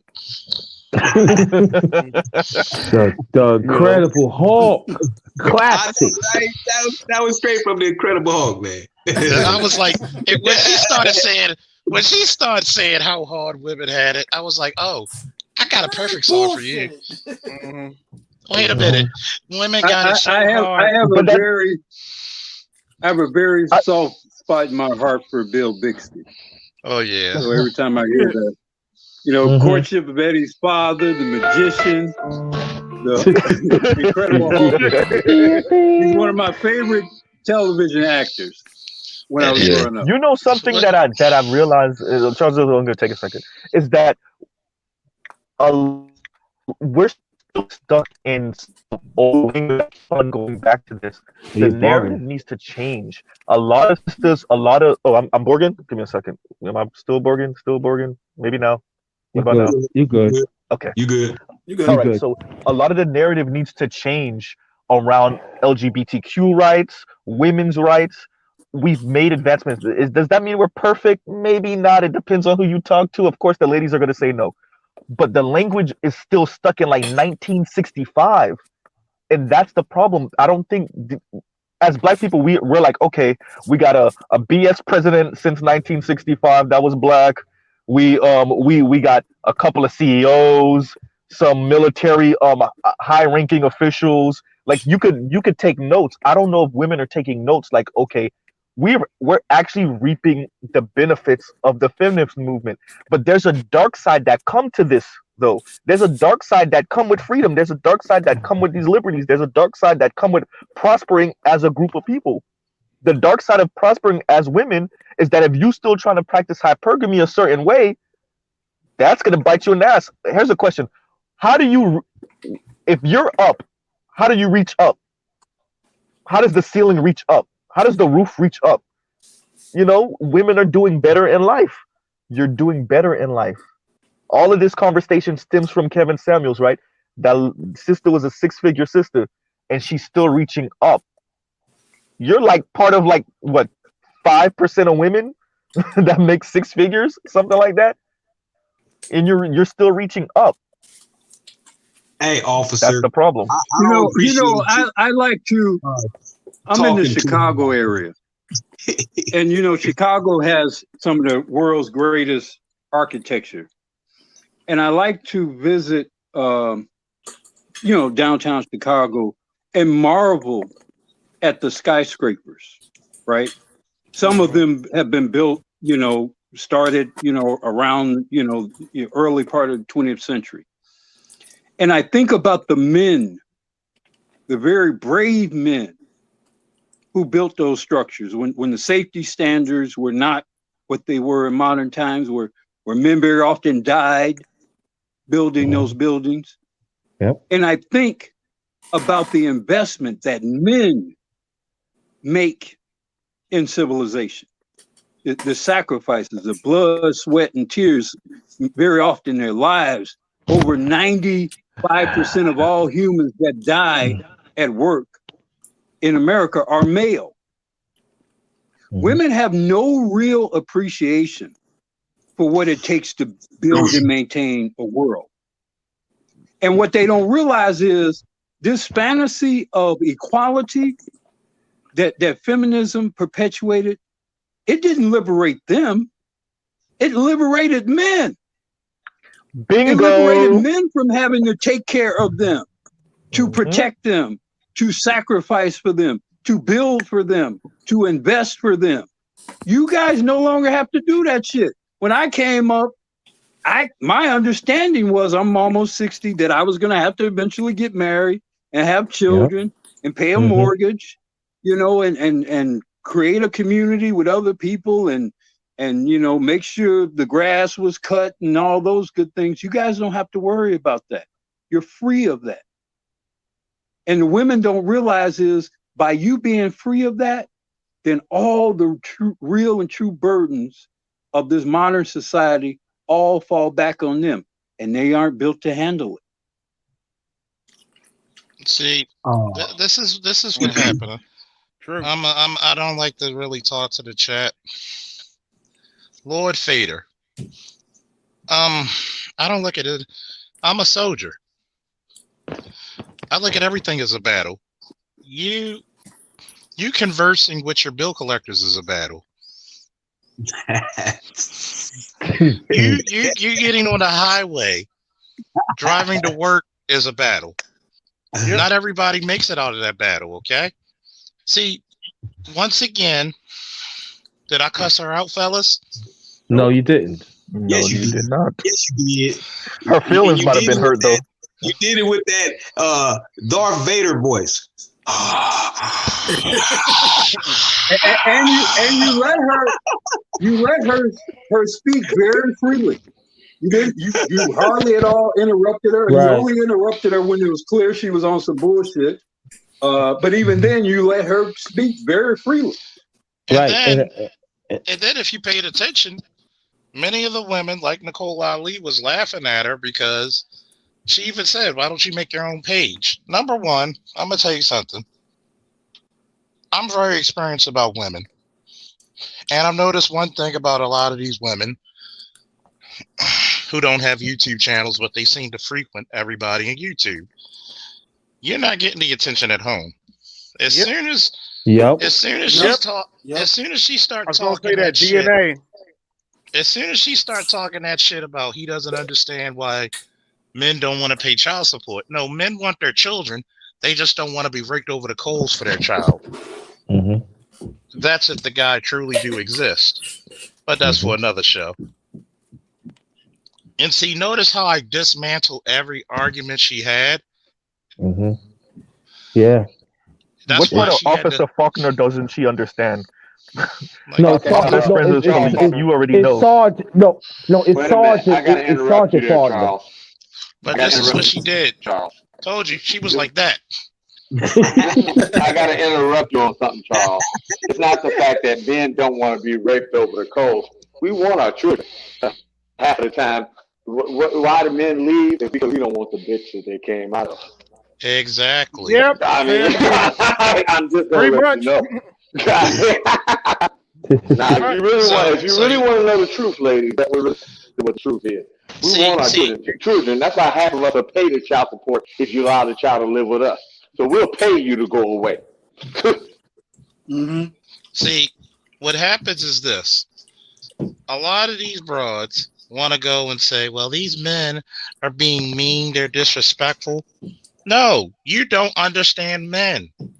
You got you're 39. You got your kids making all kinds of it's amazing how my kids were a certain age. I only have one son. They didn't make that much damn noise. Hey, that was a daycare. That's a daycare she's in. But I give her the benefit of the doubt. I give her the benefit of the doubt being a mother. But yet, you want to talk about and criticize men. Well, y'all still have to have a responsibility. How can I have a responsibility when you make the choice for me? What in logic's name? That's like when I told her, okay, you go into the car, right? Test driving the car. As soon as we go to the lot, I don't want it. Well, you got to pay $10,000. What? I didn't decide all that. We decided for you. Mm-hmm. Yeah. See, once women start going through a smidget of what men went through, why do you think Toni Braxton was like, men are such bitches? Because she had to pay alimony. But when Toni Braxton crazy ass was sick, did that man take care of her? Yep. Oh, we forget very quickly. She ain't called men bitches when Birdman put down Rose in her driveway. Yeah. Yeah. It goes back into this. You're a goddamn teacher that you claim. But we find you, y'all over here talking about me? Yeah, come on the panel. I enjoy having women here. Matter of fact, hey, Nicole, do you have any time to come up? Uh-oh. Because now we're going to get, if Nicole can come up, we can get a woman's perspective. Charles, I'm back. I step away a little bit. I'm not sure what happened after. Was she just disappeared after about the thing about the responsibility of the chef? Look at the screen. That's her right now. Well, this is my She's thing. still running. She's running so damn fast. She's running from the law. She's running from the law. This is my thing. Can you hear me? Is this okay? You married, or assuming you're married, what fight you have is skin in this game? If your man's there and y'all family concerned about what other men do with their own kids, you should be the one that be with your husband, be a good wife, take care of kids, be blow up dolls don't hold conversations. You know what I'm saying? And keep it going. And regardless of what other men do about should a man be responsible? Well, if you didn't be that type of woman, because I'm not sure how many kids she has, I'm not sure she's gonna answer it. If you didn't fall in that parameters, that's not your concern. You know what I'm saying? At the end of the day, men do want their children, and they want to be involved in their children's lives, and they're not gonna pay no undisgraceful bitch. You know what I'm saying? That's why we look at, like Roger said, the more he start pull up the sort of resource, if that woman puts him on child support and the system on him, if that kid gets to a certain age, that kid becomes difficult, that's when they come find them. That's how it's always been. It's only good when the child abides by you. That's why a lot of the majority of boys today in this community that are black boys, why they still operate and be submissive to certain systems and to them, because they don't promote or teach them that they have to be somewhat leaders at the stand for themselves. Yep. Hey, I want to hear underrated. Can you let underrated? I would like to hear underrated. If he's available. Yeah, I'm available right here. Y'all can hear me? Yeah. Well, what happened? Well, she was on the panel last night, and we was like talking about different things. The Go Professor was on there too, and the way she was really condescending, everything that she thought that we was talking about is all about speech. And I want brothers to really, really understand what I'm saying. That's how these women think they are. We giving a speech. They never hear the content what we was talking about. And I noticed that because this what happened yesterday. I already knew how she was operating, but what happened was Gold Professor was on the panel also. So he said, "Brother underrated, could I say something?" He had an iceberg look. I never Go Professor. Always been smiling, always condescending and everything. I'm not saying I know the brother all that well, but I know one thing about Go Professor. He always cheerful, always courteous and everything. But he had an iceberg look. Now, any man that have an iceberg look, even include us, you know that something is up. So he said what he have to say, and he said we're going to be courteous. And even then, she trying to act like they're trying to play the victim. Mm-hmm. Never at one time she wants to be accountable. And so what happened was he turned the show back to me, and I handle it and see for what it is, and she left. That's what she think that we all about. And most of these women that we giving speeches. These women don't care about our existence. They don't care. If it's up to them, they want us to die. And I'm just being nice when I'm saying this. These are a lot of goldies that are here. We have to understand. They think of us as just giving speeches. They don't care. And I want y'all to understand that. And I'm falling back. I'm There gonna was say a this. joke.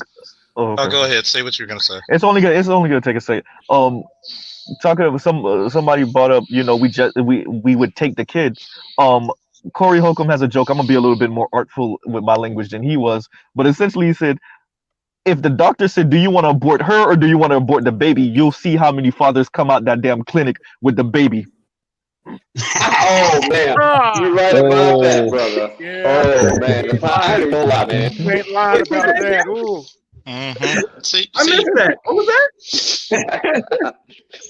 Corey Holcomb made a joke, and he said, you know how Corey Holcomb said it. So he was like, "Yo, these bitches think they got it. If we went into the clinic and niggas had to choose between aborting the bitch or aborting the baby, you'll see how many dads walk out of there with the baby." I ain't gonna lie, man. I'll take the baby all day.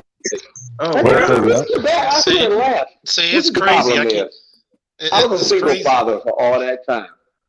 I don't understand all the complaint about it. I mean, like, think about it. Y'all had the case, you, Angry Man, Kevin, Samuels, all that. We talked about 3 hours, and we were talking about my son. Y'all put me on a panel, we were debating me, telling me what to do. Not one time did you hear me say that I expected something from his mother, or that it was her fault. Like, you understand what I'm saying? It's just so funny to hear these women come up and talk like that, dude. And I mean, it's always the other person's fault. Like, think about it. My son's mother wasn't there. But you didn't hear me mention that at all. Yeah. I mean, that's the thing, but it's the first thing out their mouth. You know, it's fucked up. Even when she came up there, she was all nice and polite. Mm-hmm. I was like, oh, you passive aggressive. You're not like the other chick who's a bull in a china shop and So we look like changed one her too. name to Fool's Ghost. Right? Fools go. See, you know what black in effect, what they both had in common? They were addicted to a drug called male attention. Yep. These women claim they got husbands and boyfriends. Bullshit. See, I hate the using the call. Sometimes maybe. But what about if you're with your husband? I'm sorry, Charles, 2 seconds. What about if you're with your husband out of a sense of loneliness, but you don't really like him or respect that dude? So you still seek other male attention and male validation. He's just a sperm donor. The new thing is now that I've seen this. The new thing is now with these women, and I've talking to a lot of women who they supposedly in relationships, but they never there. I said because a lot of these women haven't realized, no offense, bitch, you've been kicked to the curb and nobody wants to be around your ass. That's really what it is. I mean, when the guy would rather work a 16-hour day and come home to you, not very good environment. You just ain't been kicked to the curb yet. Yeah. A lot of women are in that stage. I just want to say that, the perception, I don't want people to leave away from this panel or this chat or this broadcast thinking that we have a hatred towards women, especially black women. No, we don't have a hatred. I want to put that out there. We don't have a hatred. We hate the behaviors displayed. That's what we're talking about. That's what we address, the behaviors. These behaviors are something that we have to deal with. And it's not that you know, you can't change your behavior. You know, I truly believe people can change their behaviors. You got people who've been in jail for so long, they come out, they you know, put their lives back together. They get a nice job, or you know, become self-employed. They start a family, and you know, then they go to helping other people and stuff like that. So I do believe that people can you know, adjust their behaviors. But I want to just put it out there that we are addressing behaviors. We don't speak hatred. We're not talking about hatred.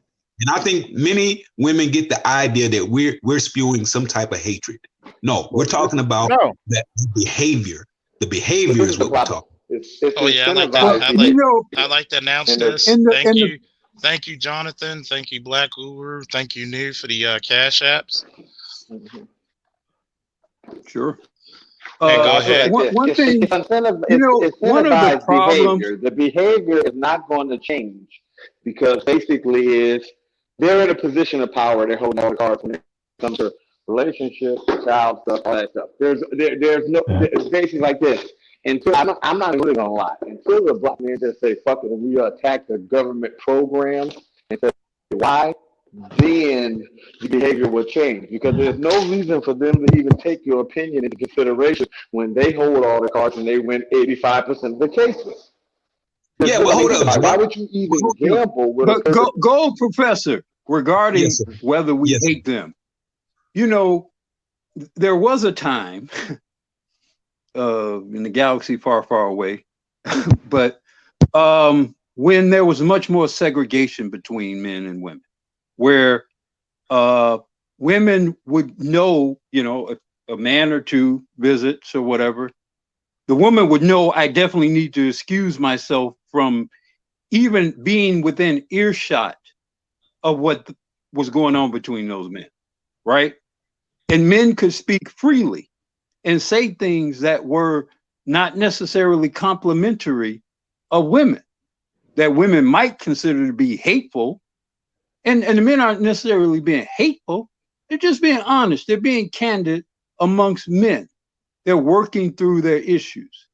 The problem with this current gynocentric world is women get to intrude into every fucking facet of the lives of men. Therefore, men cannot have honest, productive, mutually beneficial discussions amongst each other. Why? Because if and when they do speak freely, it sounds like hate speech to females. Of course, we see that manifested. We see that manifested in the censorization in this environment, as well as virtually all other media, both traditional and social media. We're turning back to the stage in which men are being more comfortable speaking freely like men amongst each other, and it will continue to be a very painful experience for the vast majority of females, especially black ones, because they figure they're supposed to run and control everything. Yeah, but what are we addressing? What are we addressing? I'm gonna talk this quote from Sir Anthony. The bar for being labeled a misogynist for black men is incredibly low. See, what we are addressing, like where you it said starts? earlier, is the behavior. See, this is what it happens. This is the reason why I said men need a coalition of lawyers on retainer to fight these battles for us. Because imagine if Dre had a fraternity of brothers who said, "We got lawyers for you."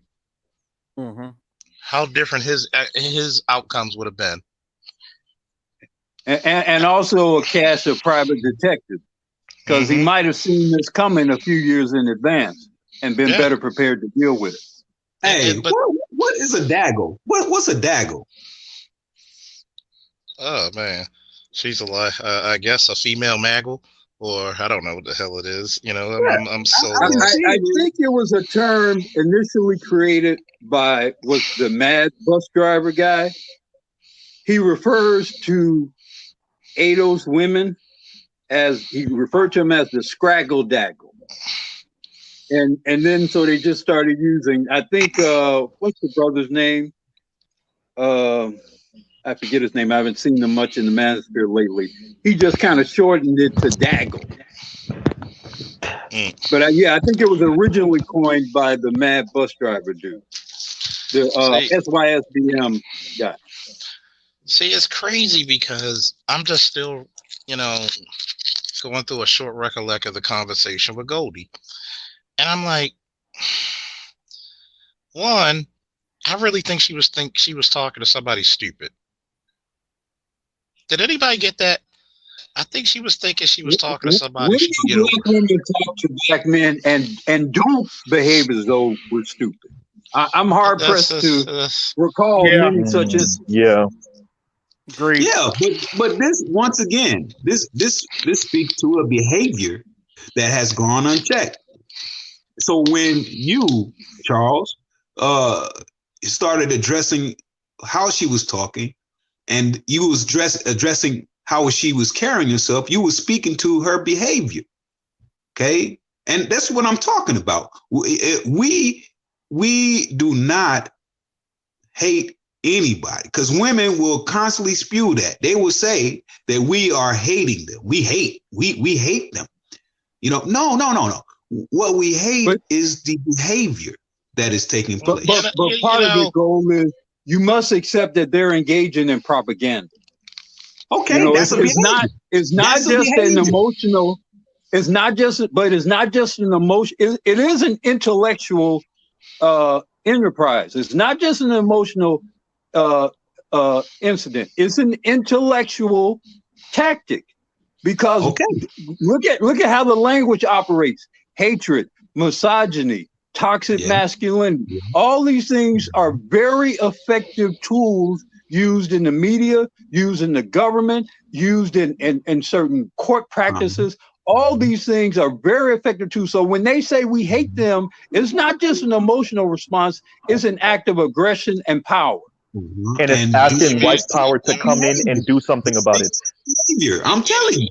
It's an active, and thank you for sharing sharing it on your community tab, Underrated Darkness. Like, share, subscribe, people. Donate if you feel inclined. And look what the Scientist Supreme, Nicole Ali, wrote. She was disingenuous and disrespectful. And she was. Because as soon as she knew that she was trapped, I can't get over on this nigga. I'm not going to take guilt. Like, what the hell I look like taking guilt when you are responsible? If you take away my ability to be responsible and you make the decision for me, how can I be whole liable? Well, you can't be having sex willy-nilly. Well, they always like to say it takes two.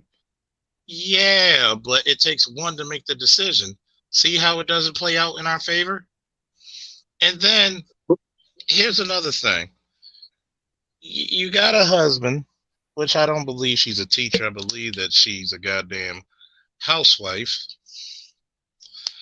because most Nigerians don't like their wives working. So I'm looking at it, and I'm just deciphering. This is the same way I got Cynthia G, by the way. You nice talk them, and you lead them down their own path. It's like ninjutsu. I have a brother who's a 3rd degree black belt in jiu-jitsu.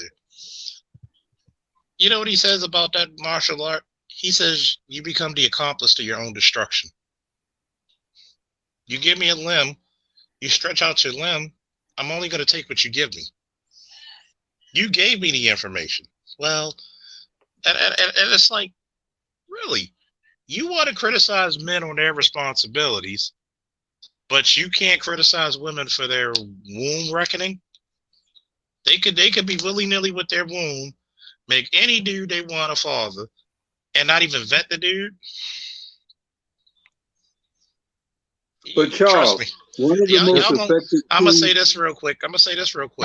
Y'all won't believe how many comments I get on my videos and live streams when the playbacks. How many women be like, "Well, I hope your daughter doesn't get whooped because of a man, because the way you are, your daughter probably be in danger." I'm looking at these bitches like you're not even worthy for a respond. Remove. Mhm. It's funny when you disagree. When you disagree with some of those cows, they always want you. They always want the worst scenario to happen to you or your children. Yep. See how the demented some of these bitches are. Definitely. I wouldn't say anything about your child, but do you feel that you have no there's nothing holding you back being rude to me and my family. But go ahead, Uber. Well, first of all, I learned a long time ago not to expect females to fight fair. They don't. So, once the garb is down, they'll stab you in the back and kick you in the nuts and whatever, anything they can do. But one of the most effective tools that women, and especially Black women, have used against men have been the ability to make us feel guilty. And what you got was a very painful response to her from your refusal to allow her to make you feel guilty for what they do. That's why she responded the way she responded. Because she's so used to us. They're so used to us on some level taking some responsibility for the shit that they do. And they continue to kind of screw that particular thing into our back again and again and again, because most Black men are typically so decent. Even the worst of us are typically so decent on some level, especially with respect to matters concerning family. We will relent, and then they will pounce again and again and again, and they'll use that to make us feel guilty about every damn thing they've ever done, including things that we didn't have anything to do with. But like I said, because you did not allow her to make you and men overall to feel guilty for the fact that they got nearly 35 damn reproductive options to prevent a quote unwanted pregnancy, end quote, which I think in the vast majority of instances for women, that is a misnomer. I think for 90% of women who do have children, there is no such thing as an unwanted pregnancy. They wanted that child. And they did things to ensure they had that child. That does not happen in a world where a woman has almost innumerable reproductive options. But you wouldn't let her make you feel guilty about what she know that she has done, what female friends of hers have done, her mama, her sister, all of them have played those tricks. And you expose that by not feeling guilty about the shit that they do. Oh hell no, I don't feel guilty about shit. I'd be like, bitch, that's your turn up to eat.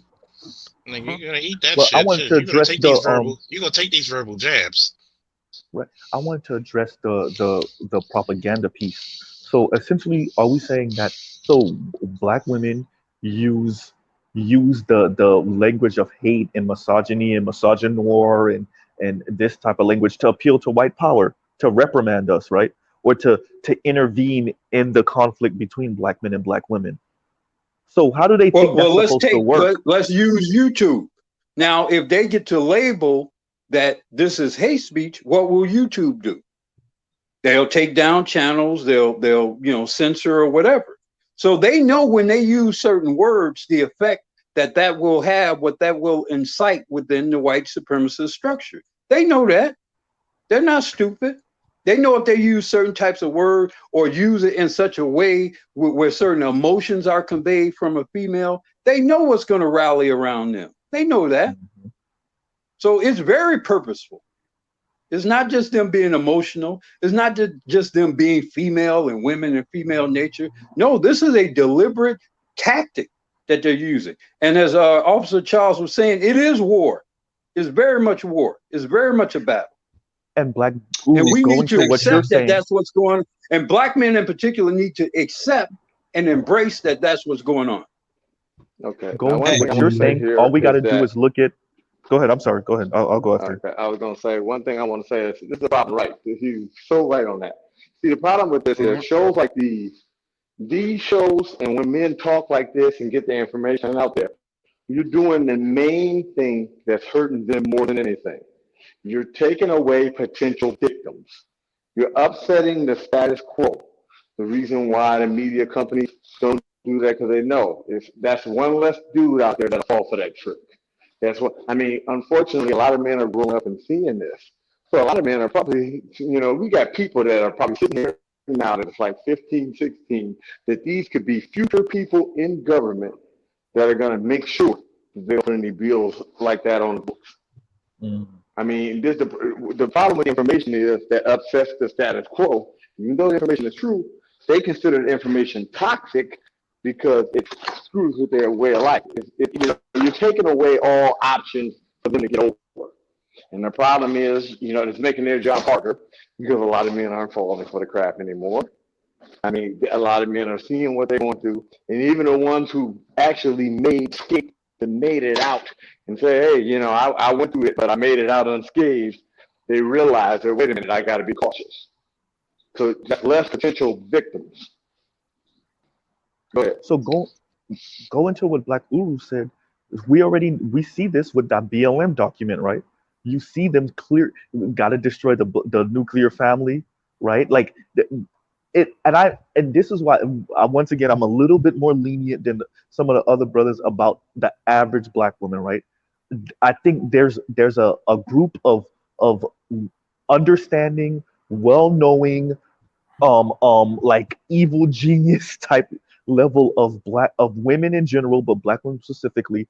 They know what these things are going to do to the Black family, to Black men, to Black women, and they go along with it anyway because their goal is to get as far away from us as Black men as humanly possible. And I think the average sister kind of gets swept up with that. Yes, they develop attitudes too. Yes, they kind of go along with it if they don't enthusiastically go along with it too. But they're not in those smoke-filled rooms coming up. The average Black woman does not know that BLM had that as one of their tenets, right?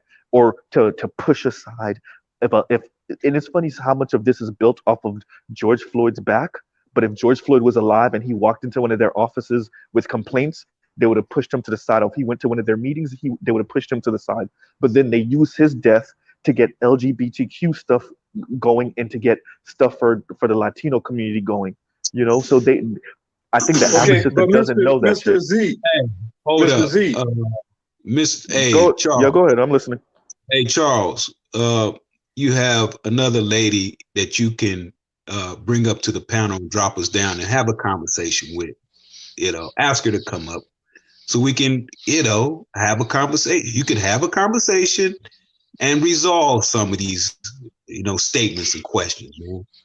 You know what I'm saying? Yeah. Before you do that, I want to address Mr. Z's comment with going back to the war analogy. And Charles, being a soldier, could appreciate this maybe. Mm-hmm. If you're fighting in a battle, who are you trying to shoot?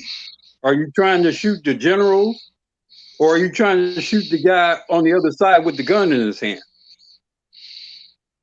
Yeah, the other side.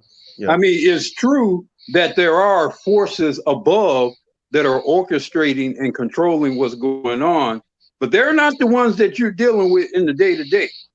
The ones you're dealing with in the day-to-day is your baby mama, your harridan wife or ex-wife, your sister, your mother, the soldiers with boots on the ground. Those are the ones that you have to deal with personally. Those are the ones that you have to survive personally. Yeah, that's true. Hey, I want to say to the chat, give Jessica a chance to come up and have a conversation with the officer of the goddamn law. If Charles chooses to do that, I'll drop down. I'll drop down. You know what I'm saying? I'll drop down if you want to have that. If she wants to talk, I'm definitely down. You want us to drop down, Charles? Oh, sure. It's gonna be one-on-one. Oh, sure. You're gonna shine some light on her bullshit. Like I said, go right ahead. Jessica, hello, are you there? Everybody drop down. Hold on, guys. Yeah, if y'all may do mine, drop down. I'll be up here. I'll drop down. Oh, the man. Jessica's here. Jessica. Wait. Yourself. Everybody else drop down. Yes, hold on for a second. I'm gonna take everybody down, but I'm gonna bring everybody back up once we're done talking. Except me. Judge, thank you. Okay, You Jessica, may how go you ahead. doing? Good, how are you? I'm healing, styling, and profiling. So, what would you like to speak on, Jessica? Yeah, I'm just hearing all this, and I'm like, if it's really this hard for y'all should just go to another race. Like, Who said it's hard for us to get black women? I'm not saying it's But- hard for you to get black women. I'm sure you've gotten a lot of black women, but it's like, damn, every time you hear these men in these spaces, it's like they just feel like black women are god awful. So I'm like, just go. Like, if it's this hard for you, So let me ask you something. How old are you, Jessica? I'm 22. Where are you from? I'm from California. So let me ask you something. If men from Baltimore, LA, New York, Dade County, Miami, Austin, Houston, St. Louis, Cleveland, all these different cities can pretty much tell the same story. Is it that bad because they want it to be that bad, or is it that bad because it's reality? I'm not saying that, you guys' experiences aren't true. If they're true, I agree. No. We gotta go back for a minute. We're gonna answer the question. Hmm? We're gonna answer the question. Is it that bad because we're making it up, or is it that bad because it's reality? It's probably reality. I'm not gonna front. So, do you have any children? None. Are you in a relationship? Nope. How tall are you? I'm 5'5", but I'm just saying. How much do you weigh? How much do I weigh? Yes. Like 140. Okay. See, But you gotta this is not understand about something. me. You gotta understand something, young lady. You're just coming off the steps. Okay? You're just coming off the porch. The Okay. reality is you're not even. Did you go to college? I did for some time.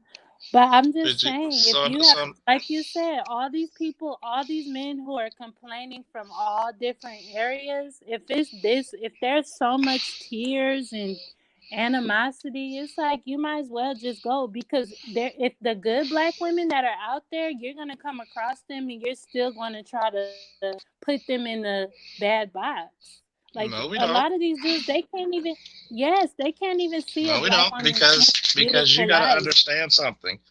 You gotta understand something. No, if you listen to these spaces, you could tell these No. black dudes, they can't even see a black woman. First thing we gotta do, They we're not can't gonna even. overtalk, okay? You gotta have a dialogue. Number one, you gotta come with substance. Number two, majority of these black men were married, are married, or in long-term relationships. But when black men speak on a phenomenon that at first we thought it was just us, but we notice it's a national crisis, don't look at us, because number one, you're too young. You still got the infamy on your lips. Don't discredit black men for looking at the world for what it is and not what it wanted to be. Because guess what? You said you're not in a relationship now, right? No. When's the last time you had a boyfriend? But this is not about me. No. Answer the question. It's not about me. No. Answer the question. The last time I had a boyfriend, it's been a minute. But that's No. not What's about a me. minute? What's a minute? What's a minute?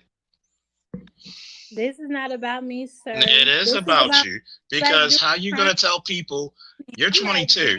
How you gonna tell a guy? right. How you gonna tell guys who are in their 50s about relationships and marriage when they've been there, done that, and they have daughters older than you? So you have no right to. So number one, you have no right to be disingenuous to grown men with more experience than you. Correct? Sir, I'm not trying to correct. So in other words, would you tell your father about would you tell your father about experiences he experienced 2 times before you were born? because you're doing the equivalent to these men. Of course not. But can I answer that? If my dad is still complaining about something that he keeps going through, I'm gonna tell him, "Hey, you should go do something else." So let me ask If you it's something. hard for you, and So let me ask you this. Let me ask you this, young lady. When you never had a steady boyfriend, you never been in a real relationship, you never got off the porch, no you kids. barely start working. You shouldn't have kids unless you're married. Like you're 22, Right. you shouldn't have kids yet. So you're telling me your inexperienced self is going to try to tell my experienced self what I should do. But yet, do you go to black women and tell them when they for 30, 40 years, when the nigga ain't shit doctrine, were you around telling them, oh, y'all should go to other races of men? I definitely heard that nigga ain't shit. Did you tell them to go to other races of men? I tell them just stop dealing with them dudes. But at the same time, you never been in relationships. You never had kids, so not to be disrespectful, you're too young and too inexperienced to have this conversation with me. I do wish you the best, young lady. Okay, well, can I just end and say this? A black dude in this space, he told me that 80% black women have kids. And I'm saying that's not even possible. So basically, number one, that black women, childless black women don't exist. Number one, young lady. I'm gonna give you a piece of advice to carry on to life. Hopefully, no. Hopefully, see, this is what you need to do. You need to listen because you refuse to do it. You're being arrogant. Number one, you need to stop believing the sensational lie over the simplistic truth. You can't tell what grown men what to do if you're fresh off the porch. What you need to do is get some experience, go out there in life, and when you do some things in life, come back and then talk to us. Because y'all now, just want to cry and no, whine. we don't cry. We make the world happen. Don't even care. Goodbye. Oh, Charles, before you bring everybody up, let me say something. For all young girls that's not over the age of 25, listen good and learn well. You on here on full of men that are roughly in the 30s. Wait. Let me speak this before you bring everybody up. Everybody mute for a second. We're going to be talking to men that already passed your age in their 30s, 40s, 50s. You're still fresh. And like anything under your age, relationships are a skill, it's a muscle. From your talk, it seems like you have not one experience at all. And to come here to dictate what is complaining not. You need to start learning to live life first. You must experience out there trials, tribulations, heartbreaks, relationships, lengthy or short, before you come up here and then give your explanation of what men feel.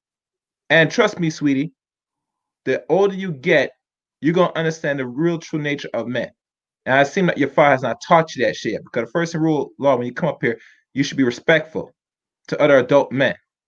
That right there, that's where the biggest mistake. So anybody that wants some response, go ahead right now. Blah, blah, blah, blah, blah, blah, blah, blah, blah, blah, blah. That's all I heard.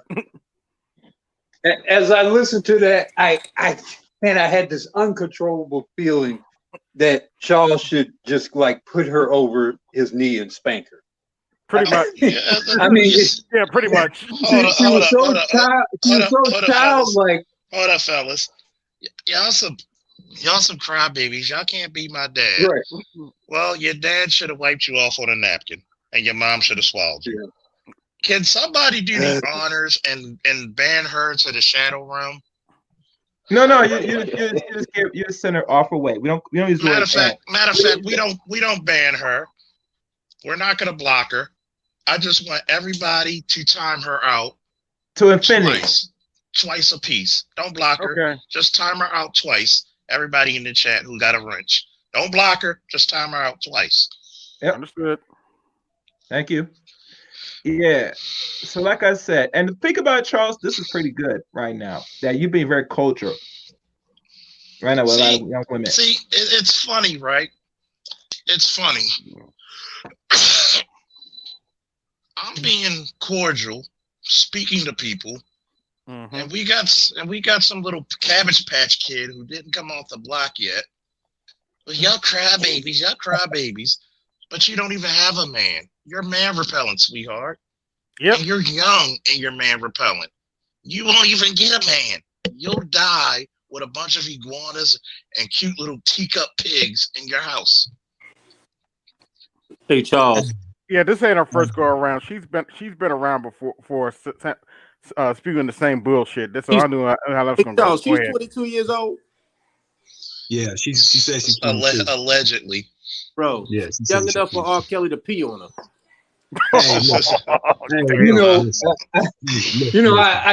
I shouldn't say this, but if there's anyone who is due for seriously getting their back blown out, is that young lady right there.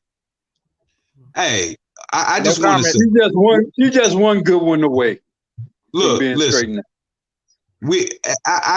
I appreciate you, officer, for having a conversation. You see, because that we can't. I don't want anybody. I didn't hear no hatred. You see, I don't want these women talking about they were attacked. There was some hatred. You just addressed things about her life. You just simply asked questions. Mm-hmm. And she displayed what type of behavior that she was putting out there. It just lets you know that the Jezebel spirit is alive and well. Yeah. See, I'm saying, look, to have these conversations, okay. Hey, look, we'll drop all down so you can have a one-on-one, and you did it twice. You know what I'm saying? Now, boy, this is a classic. This is a classic, yeah. Share this shit on your community tabs. Mm-hmm. Yeah. Give me my likes.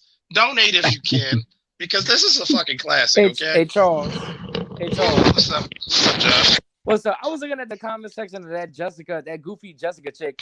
Y'all can't be my dad. Who the fuck want to be your fucking father? That's why females like nobody was asking to be your daddy. Father. They're not looking for a husband. Okay, Josh. Let's tell the truth. Let's tell the truth. Number one, that girl doesn't know her father. Because she's a goofy ass. Sorry. And obviously her mom failed her because the McDonald's knacker wasn't close enough. But still, no, she might know her father, but I ain't gonna lie, she probably one of those kids that where a father's got to put some knowledge into you, and they just got to learn the hard way. I'm telling you, those be the same chicks that be on Facebook. Those be the same type of chicks on Facebook talking about why can't I find a man, but yet anytime you turn around, you look at your timeline, they shaking that stink ass and sticking out tongue at the club, like, ooh, that's a good catch. See, you can tell a chick who wasn't raised by her father, because she has that voice of misandry. Mm-hmm. Okay, she hates men. You can't do that. Well, has anyone ever asked her if she's biracial? Nah, that didn't come up. That didn't come up. She sounds suburban. Yeah, I mean, she doesn't sound. She sounds like she doesn't sound like she's from the hood. Well, so I wonder if she was one of those biracial kids where white mama, black daddy, and daddy bounced, and now she's got issue with black men type it's thing. Funny, bro. It's funny you say that because those be the same black. So the Halle Berry syndrome. Exactly. Those be the same black chicks that be like, I'm gonna go to a white man. Yeah, like the garlic breath smelling white man is gonna save the day. Mm-hmm. But then they get tricked out by white boys back in high school, and then they learn how white men really feel about them. Yeah. And then now they want to come back to black men and blame us all for their trouble. Because the white men, they're only a fetish. They're only a fetish to white men, and they hair-headed ass won't realize that. Hey, Charles. I mean, there's something very suburban about her. She does not sound like Keisha. No. Hey, Charles. See, what I would have liked you to stay on and hold her on was her statement in the chat was, why not go to other, another race, right? Because, that's another talking point that we hear. If you're so mad, go to someone else. Then when we go to someone else, they mad. But it's they're gonna be mad because, regardless. If you they know don't go why? their way, they're gonna be mad. Because it's a damned if you do and damned if you don't situation. Yep. And what happens is you're never gonna please them. Thank you, Nicole Ali, for the donation. Thank you, love. You're damned if you do. I kind of wish Nicole was up here as well. Yeah. See, because we're gonna need a respectful woman to cleanse the palate that we have so far, women. And if she's available, and I know she's busy, but the craziness I kind of like these women coming up. It kind of reminds me at the end of the Jet Li movie, The One. Yeah, it's kind of like you just like I am Oolong. I am nobody's bitch. Charles, before you finish your statement, finish your statement, I just want the brothers in the room who have had relationships with white dudes. I don't mean intimate, obviously. I mean like friendships with white dudes. Please inform the sisters, or friendships with Asians or Latinos.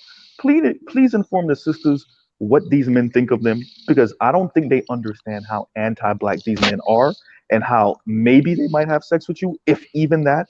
But outside of that, you're not even anywhere near the consideration.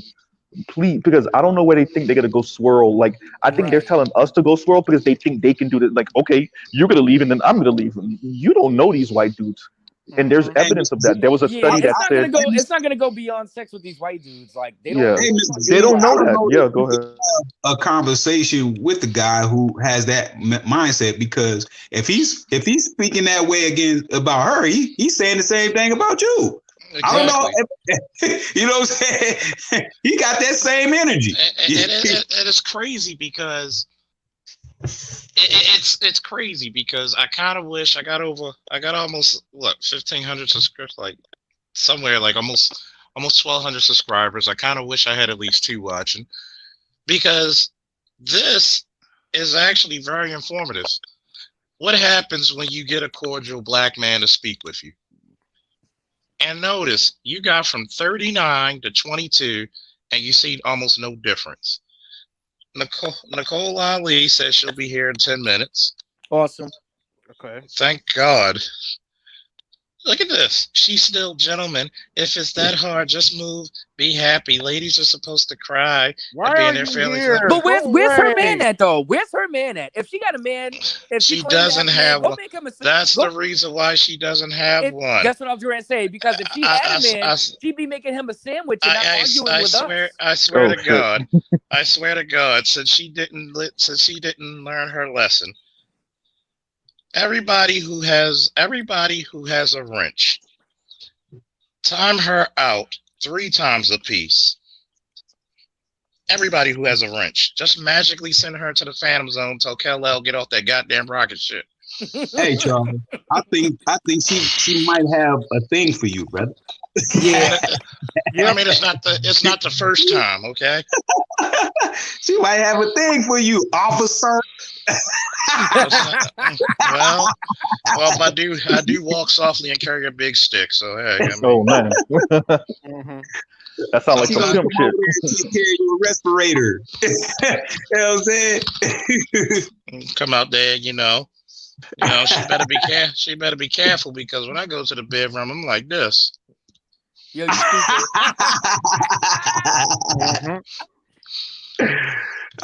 Snap. How you gonna do that with that COVID, man? How you gonna do that with that COVID? Right.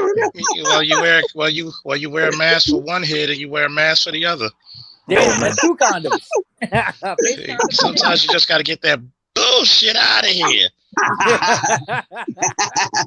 One more, get that bullshit out of there. I bet you she's like this where her vibrator runs out of batteries. Oh damn! But you know another thing that we saw that Kevin Samuels covered, and this he talked about it this last night actually. The cover of the New Yorker, right? That's something important too. because y'all don't know. Like them white people know what y'all really living like. Them white boys know what y'all. You saw the cover of that New Yorker, and I actually saw it earlier last week or whatever.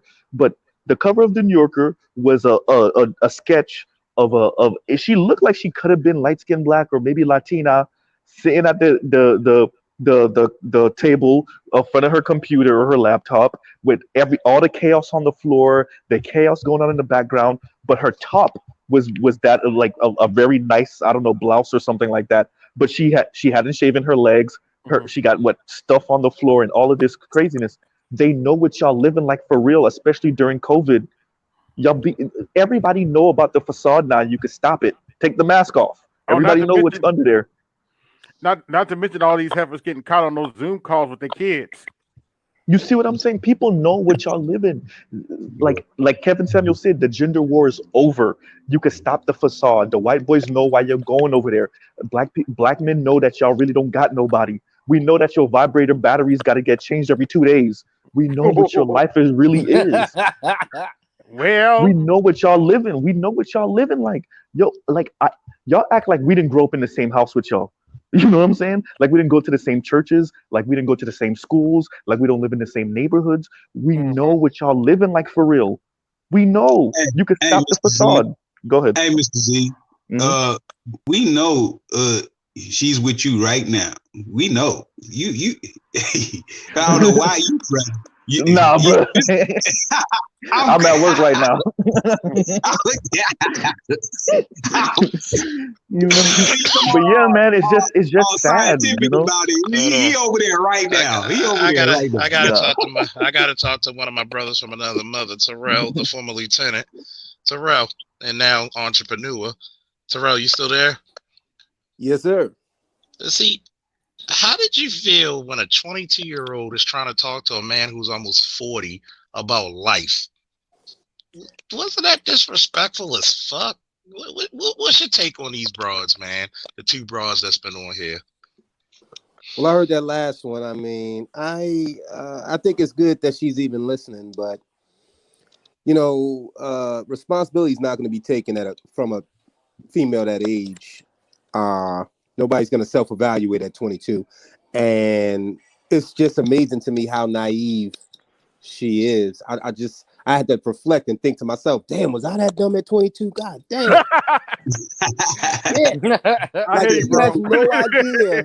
Yeah. But it's good. It's good because the world's in front of her, but she has no idea what's ahead of her. She has no idea what the world is really like. At that age, you're just looking for your ideals and what you think the world should be. But the world's going to whoop your ass in the next 10 years. Believe that. Yeah, but where's she getting it from, though? That's the question. Well, you got to realize she's 22. She was born in 98. She don't know shit. She don't know shit. A lot of people watch TV. Come on, any female that was born after 93 is fucking brainless. I said that. Well, you got to think too. The YouTube commenters and the Facebook and the IG. 93 is retarded. The social media isn't making it any better. Think about those spaces where they're frequenting. And I said this to Charles before, BGS and Roger.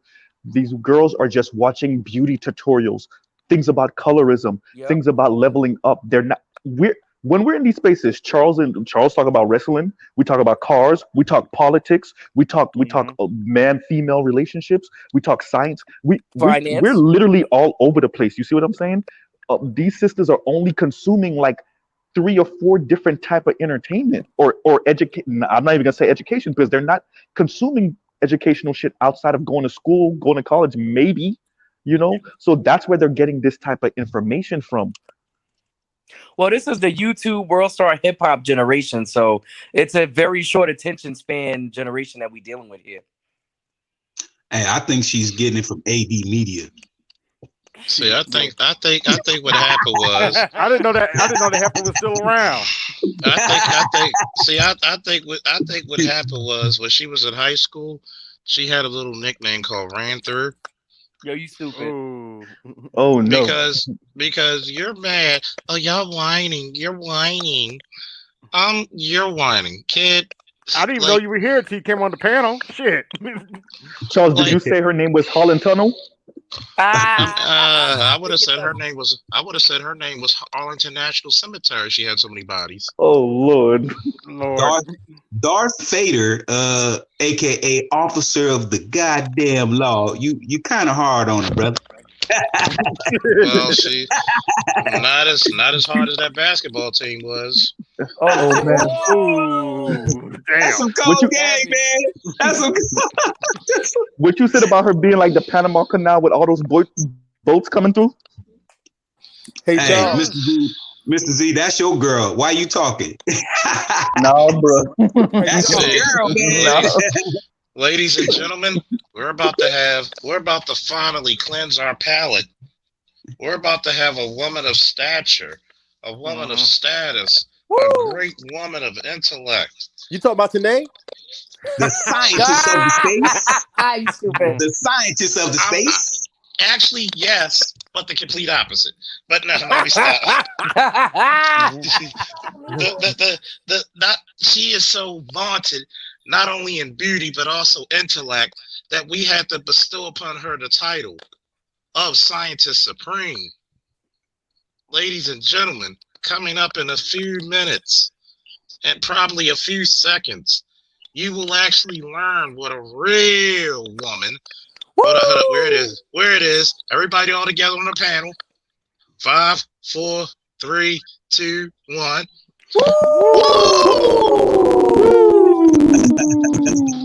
Finally, ladies and gentlemen, boys and girls, put your hands together one more goddamn time for the realest woman, the smartest woman, the Scientist Supreme herself, Nicole Ali. Give her a great applause. What's going on, Nicole? The scientist of the space. The scientist. Honorable Nicole, how you doing?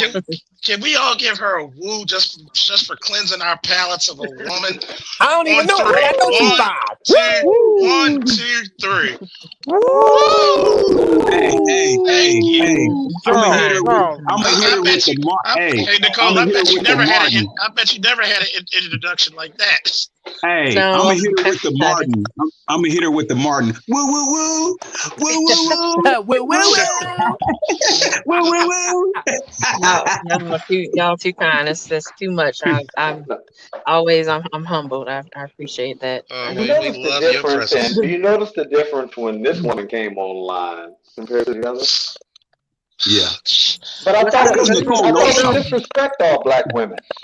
That's because Nicole knows something. That's what it is. You know I think the ladies. I didn't come to interrupt what y'all were saying. No, go ahead, Nicole. You got center stage. But the lady Jessica, yeah, she's a troll. Just from my own personal opinion, and she can prove me wrong, whatever. But like it's too late in the game as a female out here at her age to be out here trolling like that. You need to get your life together.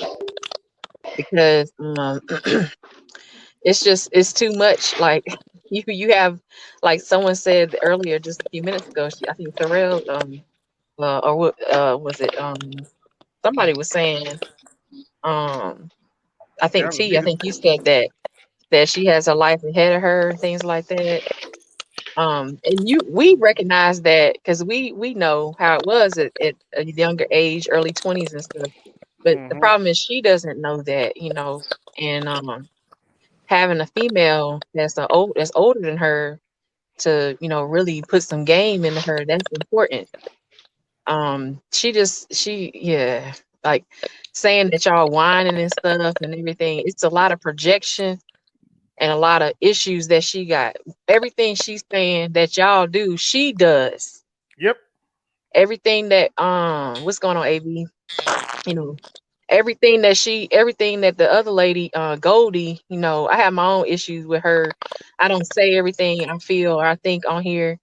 I haven't been here in a while, but it's like I have my own issues, like not with her specifically, but her talking points and things.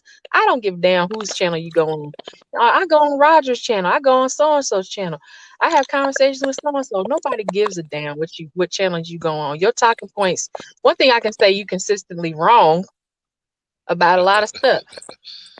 And that's a problem if you can't recognize that, you know, what you're doing is just effed up. Like I said it on Kendra's channel, the Crimson Cure, shout out to her a few weeks ago. Like, yeah, some of these women, like, you're gonna have to leave them alone. And we didn't really go into more detail, but these women will kill you. They will get you killed. Literally. They will get you in serious trouble. You will go broke effing around with these dumbass heifers out here like that. And I don't believe that she's married. I just don't. You don't carry yourself like that if you are in a serious relationship or you married. You just don't. But these women, whoever she with, you know, God have some mercy on them, but, you know, be gracious with the man or something. But, you know, you just don't carry yourself like that. You know, these women will get you killed. They will get you hurt. They will lie on you. They would steal from you. You know, the worst thing you can do to somebody is steal their life. You be end up in prison, don't know what the hell going on, put a baby on you, like all kinds of stuff. You will be having 6 figures, as the woman with Kevin Samuels was talking about. She wants a 6-figure man. Sit your ass down. You want a 6-figure man, but you gonna end up not being an asset to him, as BGS was saying in the video. Preach. And he end up losing everything, and you end up with everything. You know, Snoopy down the street somewhere. And who ain't got nothing. He's still complaining. Ain't got nothing. Don't know what kind of value you're supposed to have. Don't know what you're supposed to be doing. Goldie, in case you still listening, cooking and cleaning ain't nothing you get credit for. Okay. You said cooking like 3 times a week. What the hell is that? It's 7 days in a week last time I checked. Damn. Okay. I want to make it clear. I want to make it clear that this is not hatred. It's hatred from me. Oh, okay. I need people to be straight up. It's too late in the game. It's too late in the game for, like, I respect what you're saying, Go Professor, and I do listen. And I respect what you're saying. You like, this is not hate. I wish some men would hate more. Because then they can separate themselves clearly from the heifers that ain't going nowhere and ain't gonna do nothing. Because on top of that, not only will it help a man who's like in his 30s or whatnot, and still trying to say, okay, let me find a woman that's an asset. I got a woman that's an asset. I'm moving forward with my life and doing what I got to do. You don't know how many young people email us. I'm sure other people that's content creators email us, young men, young women, and you don't know how them words will help them to say, you know what? I got a wake up call. Like, I need to start looking out for the women that's real and the ones that's fake. And keep them, push them heifers to the side. Act like they air. Can I ask you a question?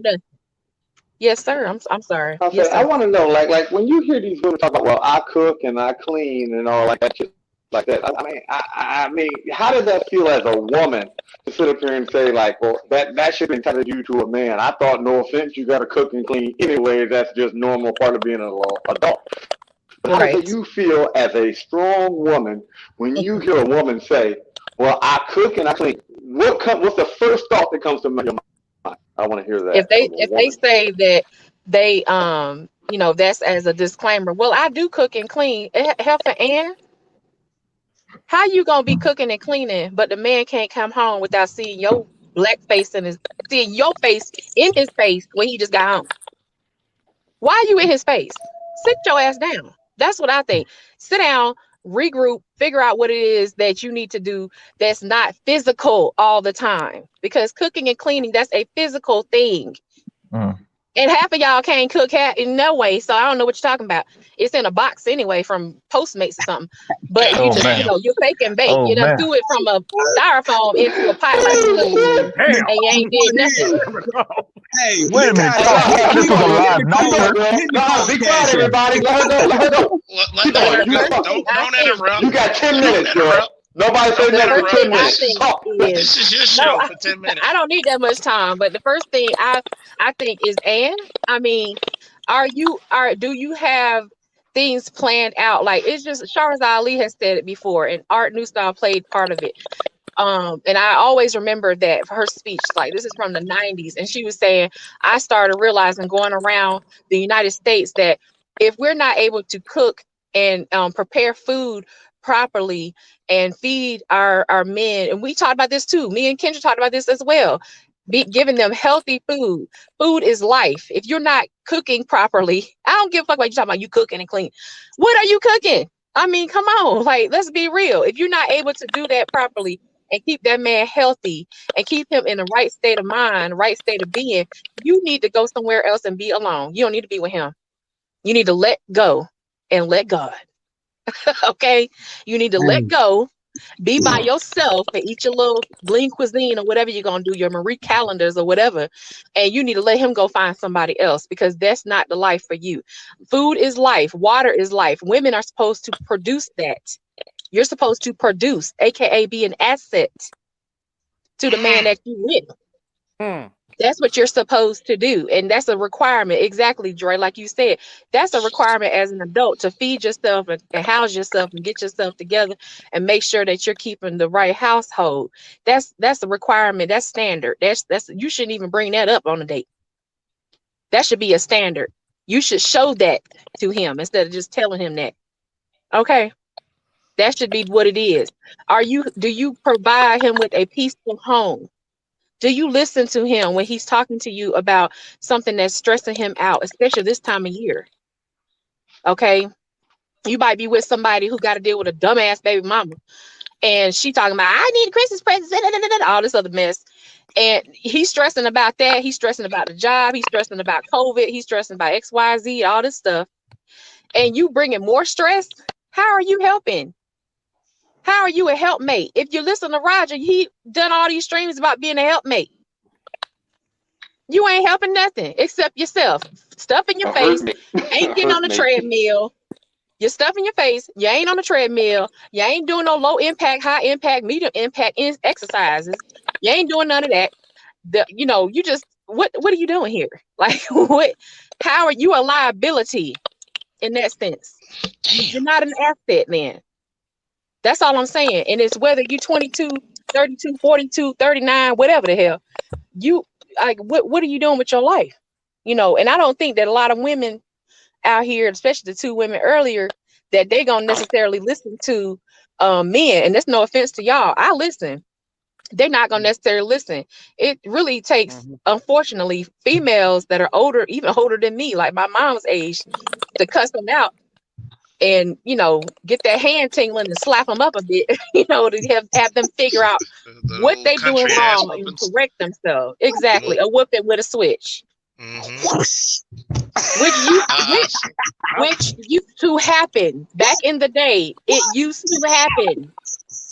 I have never seen it before, but a couple of times in my life where a grown woman was whooping another grown woman with a switch because she was not doing what she was supposed to be doing in her household with her husband.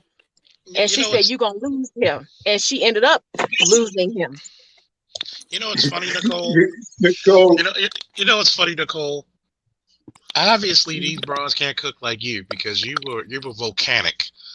Okay? Think about this. This would make me really feel bad about my generation of women at 38 years old. My mother came to take care of me when I was sick because I was bedridden. I couldn't get up. I couldn't lift my body up. You're talking to a guy, at one point, he could lift almost 500 pounds. The next point, I couldn't lift a cup of tea. That's how bad it was with the COVID and pneumonia. She literally cleaned the whole house, not complained once. I know damn sure it's going to be rare as hell to find that in my generation. Right.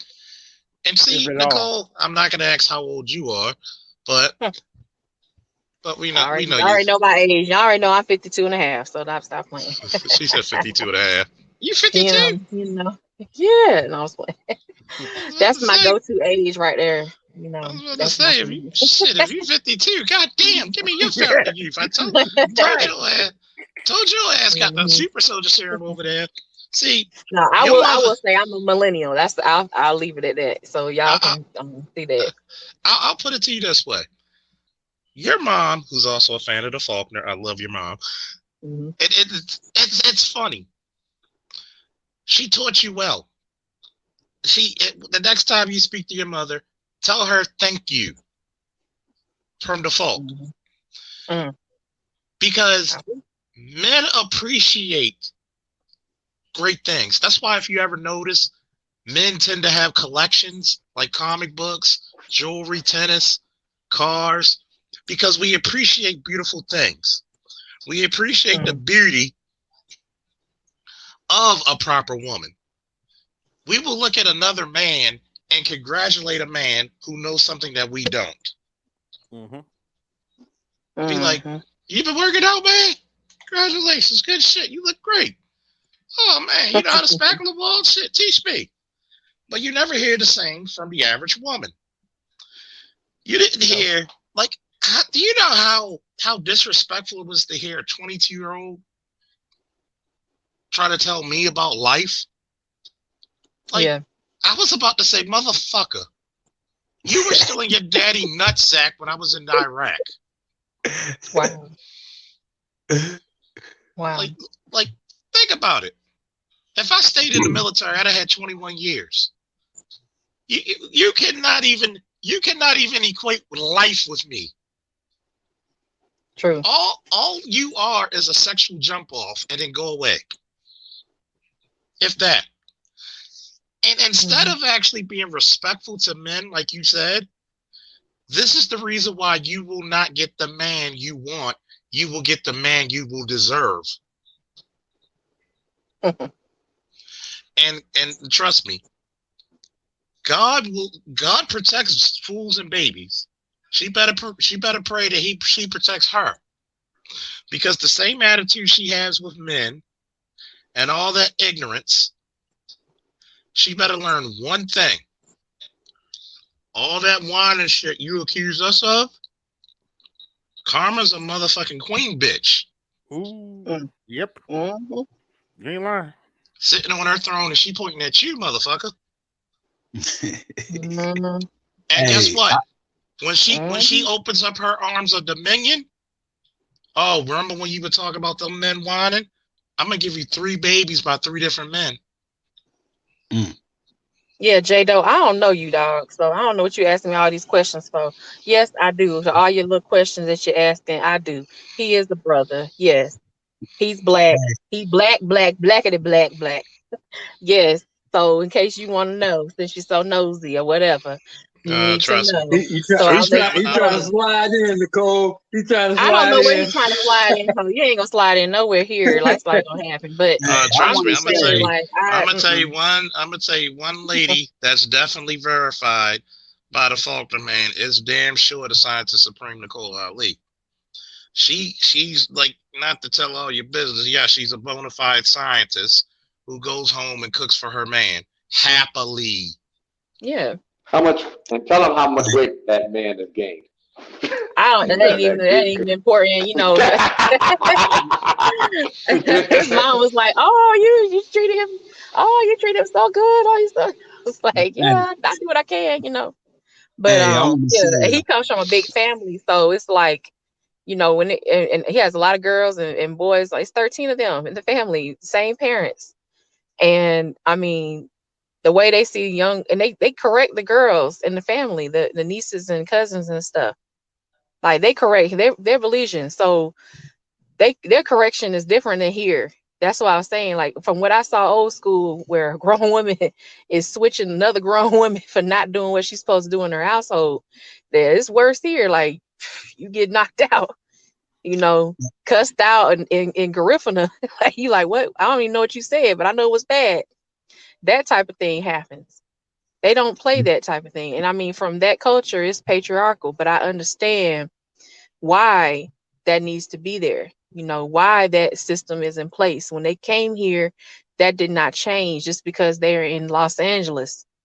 You know, that just because they're American now, you know, that didn't change.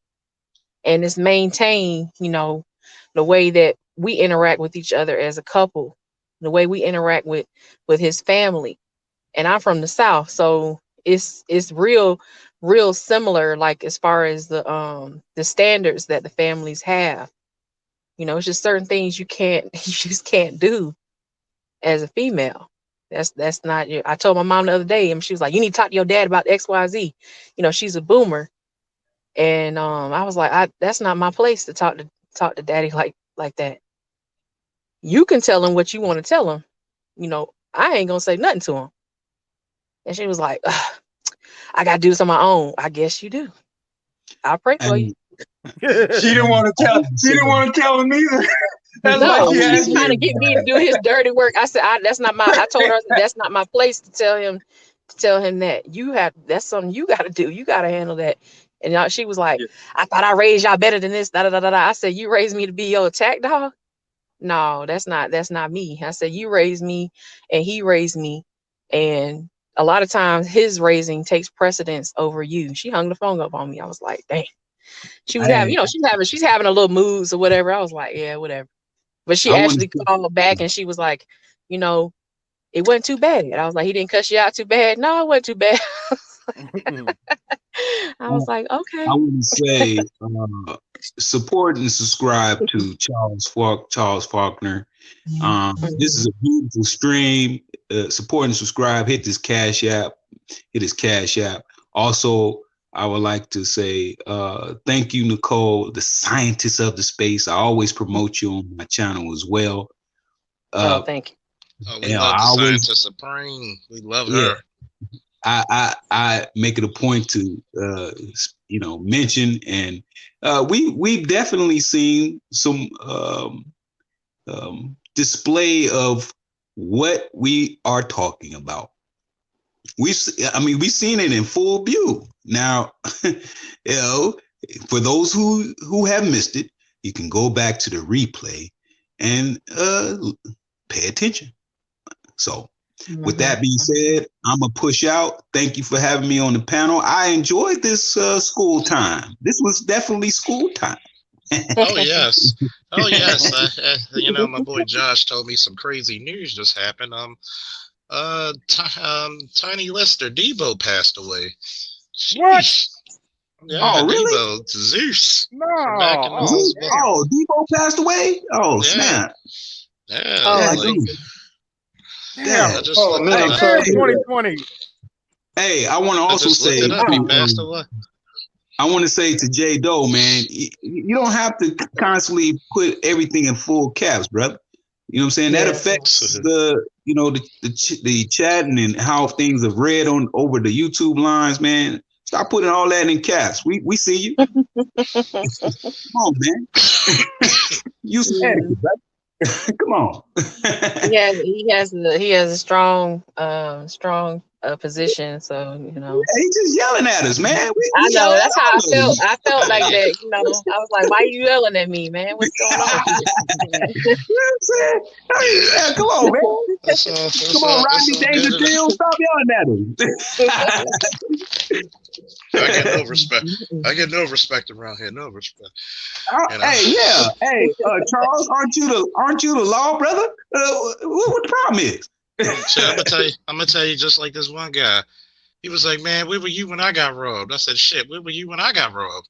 Shit. And I tell you, it's funny for Nicole and fellas listening to these females and then having Nicole, who's the antithesis of these broads. It's like you have a happy woman versus a bunch of cantankerous ones. Note the difference. And as soon as I play Goldie, I let her. I guess people forget what I do for a living. You know what I'm saying? Yeah. Like I'm gonna take you down the rabbit hole, and we're gonna look for foxes and that motherfucking snakes, and we're gonna pull them out to keep the rabbits safe. But as soon as I touched a few things, notice how she was like this. I mean, she went. Well, I gotta go. She running from the cops. She's running from the cops. I mean, I know Nicole's the scientist, but I think she's running so fast she's breaking the laws of physics with that motherfucker. Yeah. She's running from the cops, man. Like when you start seeing starbursts around you, Like the theory of relativity is in full effect with this shit. Charles. Hey, Charles, man. Have J-Do come up and just express what he mean. You know, he talked about what he talking about. Come up and have a conversation. What the problem is, man? If people want to.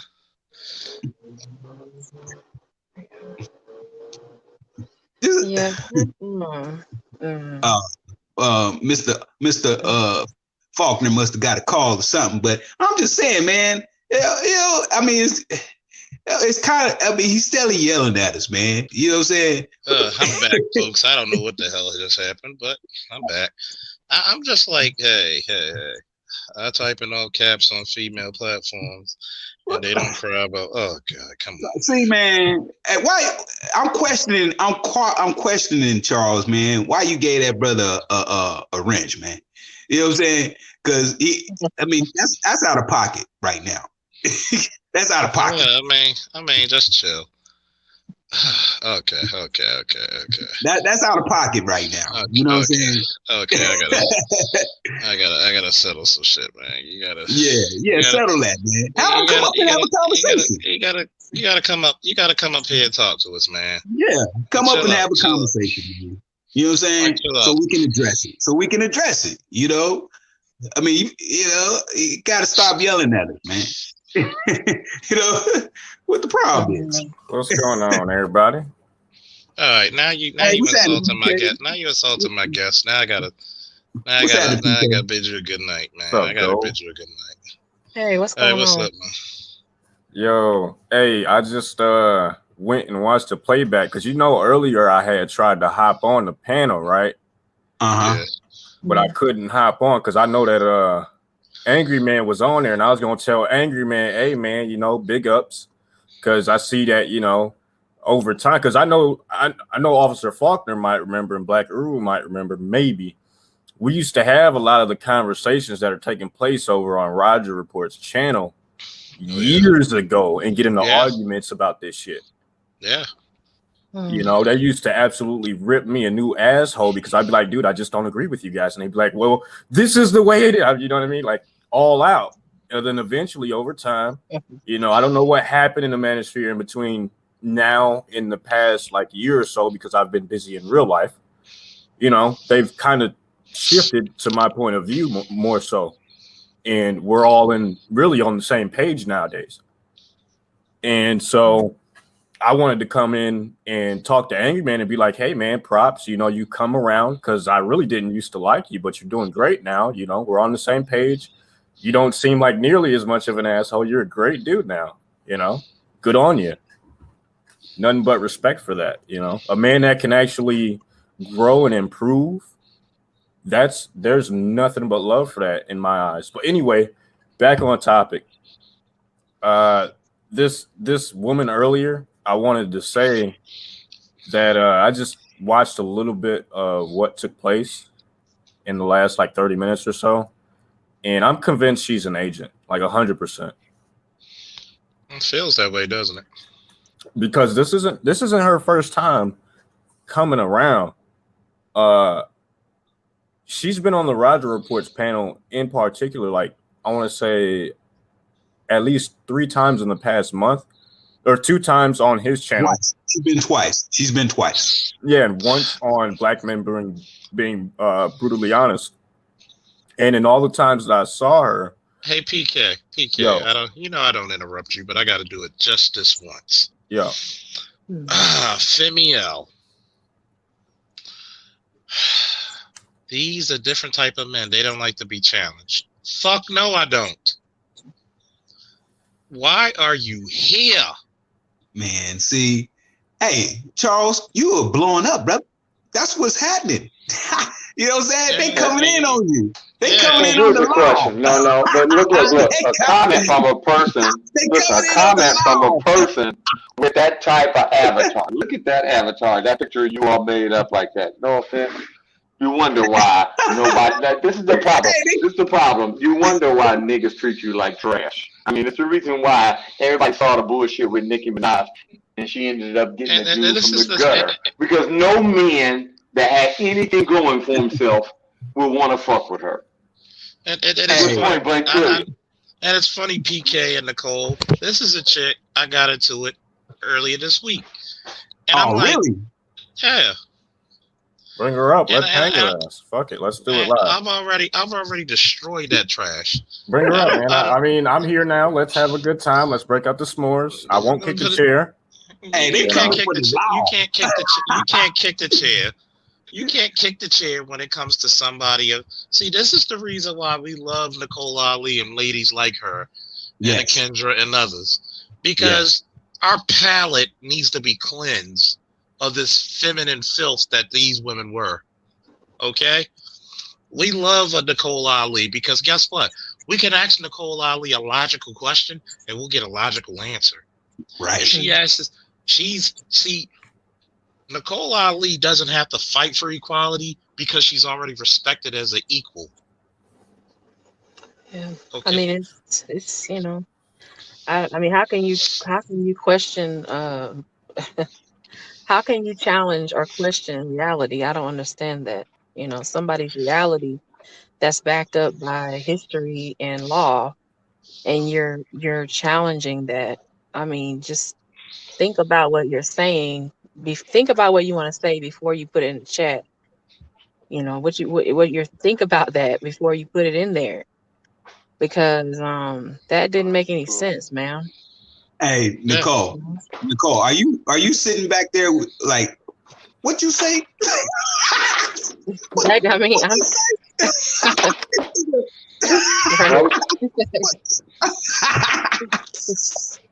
and I'll take all the heat for, you know, in my opinion, you're logical. Okay, I'll take the heat for that.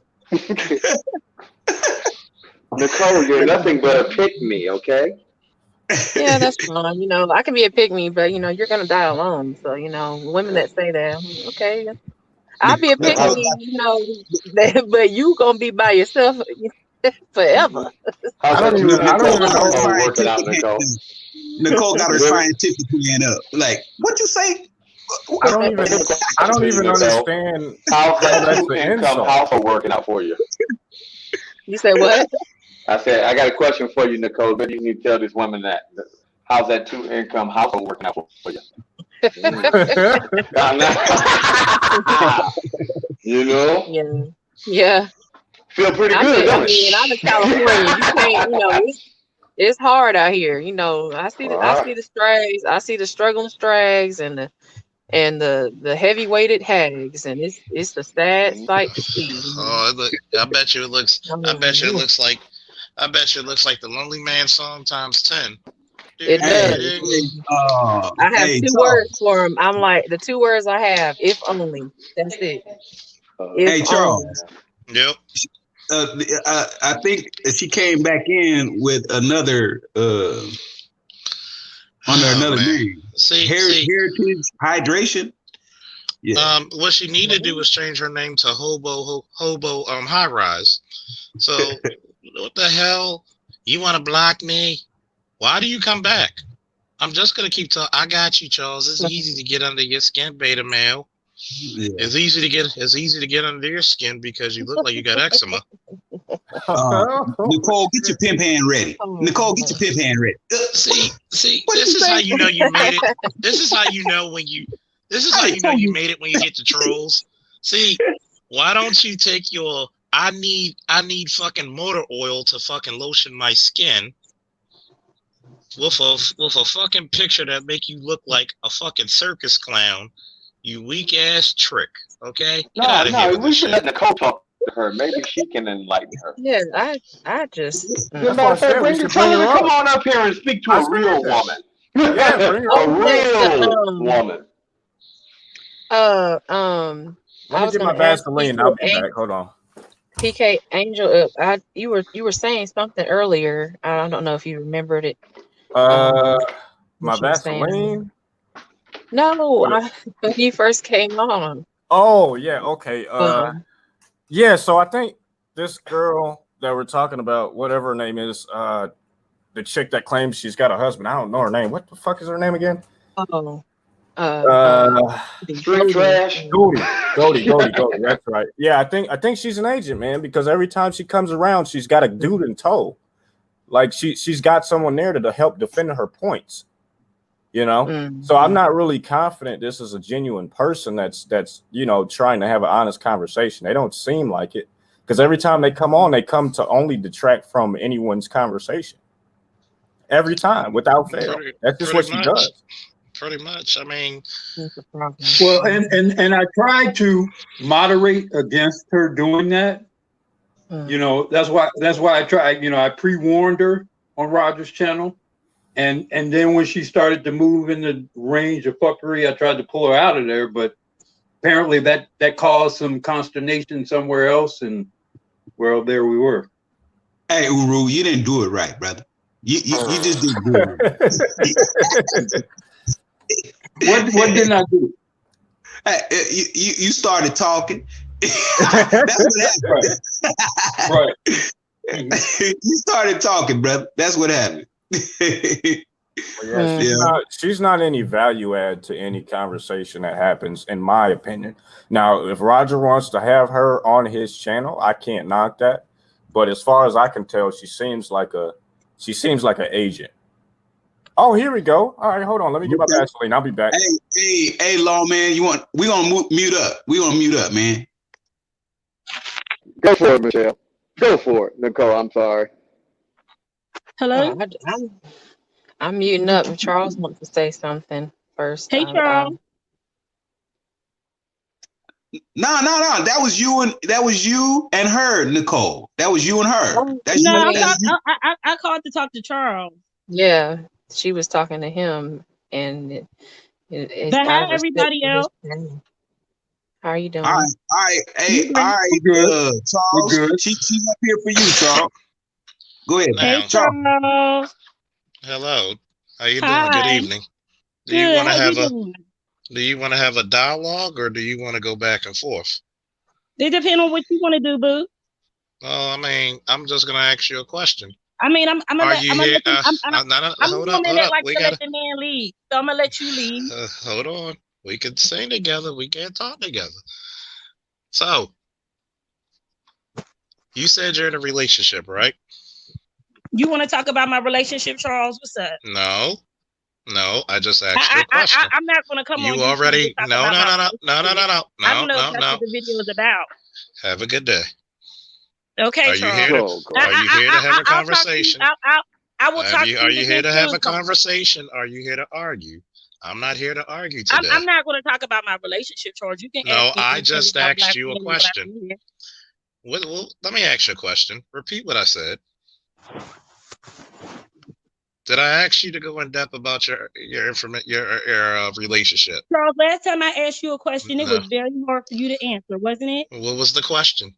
No, I've answered all your questions. The question that I asked you, do black men teach black boys to love black little girls? All I did was ask the question because I thought when and right now, when you ask the question, I have to have time to make a rebuttal, correct? Go ahead. So, we're going to keep our voices at a minimum. That's the rules of this panel. Number one, stop. Number one, yes. But this is what's not taught. Black women do not teach their daughters to love black men. Hey, Charles, can I ask you a question? Why when I ask the question, why do you always revert it to black women? You have because an issue with you that? know why? You know why? I'll answer it for you. Because I can. Okay, Charles, let me tell you something. Let me ask you this question. Okay. Plain and simple. Can you whoop my ass? No. I can't whoop your ass. No. But my father and my husband can. Your invisible husband. No, they can't. No, they can't. And I'm pretty sure I know some people from Park Heights that could also. Yeah, whatever. So do I. Okay, whatever. so I'm gonna go back and answer your question. Goodbye. So she's gone. Okay. She's about to get her husband. I'm gonna ask her what's the problem. was a funny episode. That was a funny episode, but that also happens every weekend in Chicago, right there. Yeah, so when you hear about these Negroes shootings killed over that. and these Negroes killing each other, you got a female. Okay, I just need the panel for 1 minute, 1 or 2 minutes to explain who I am. Okay. Is everybody listening in the chat? Give me a woo. All right. My name is Charles L. Faulkner Jr., officer of the goddamn law within the Baltimore city limits. Okay? Let me explain something to you. I grew up and still live in East Baltimore. There's not a goddamn thing that scares me. Okay? Picture this. I've worked for years 524 posts. It was considered not the most dangerous post in Baltimore City, not the most dangerous post in the state of Maryland. It was considered one of the top 3 most dangerous posts in America, where we would have close to, probably in 1 month, we probably had about 5 to 10 homicides in 1 month in that post. All right. I can walk around this city unarmed and not one motherfucker touch me. Take your raggedy, you look like you never took a bath since Moses parted the Red Sea ass the fuck somewhere else. I pray to God you get somebody to jump on me, and when I finish with them, I'm coming for you. Do not play with me. This YouTube thing is not the real me. I'm a lot nicer and cordial on this YouTube thing.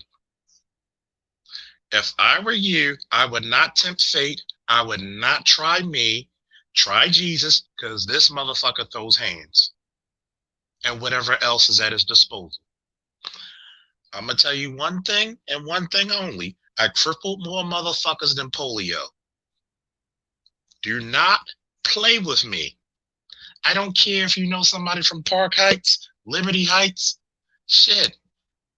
It does not matter to me. I'm not going to let this ragamuffin back on my fucking shit, disturbing the peace and the tranquility of my show, insulting my guests with her ignorance.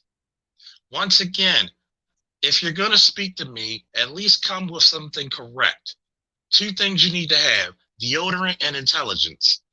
Well, actually a third, soap. So if you want to take your filthy-minded, low-brow, you porch braid hairdresser,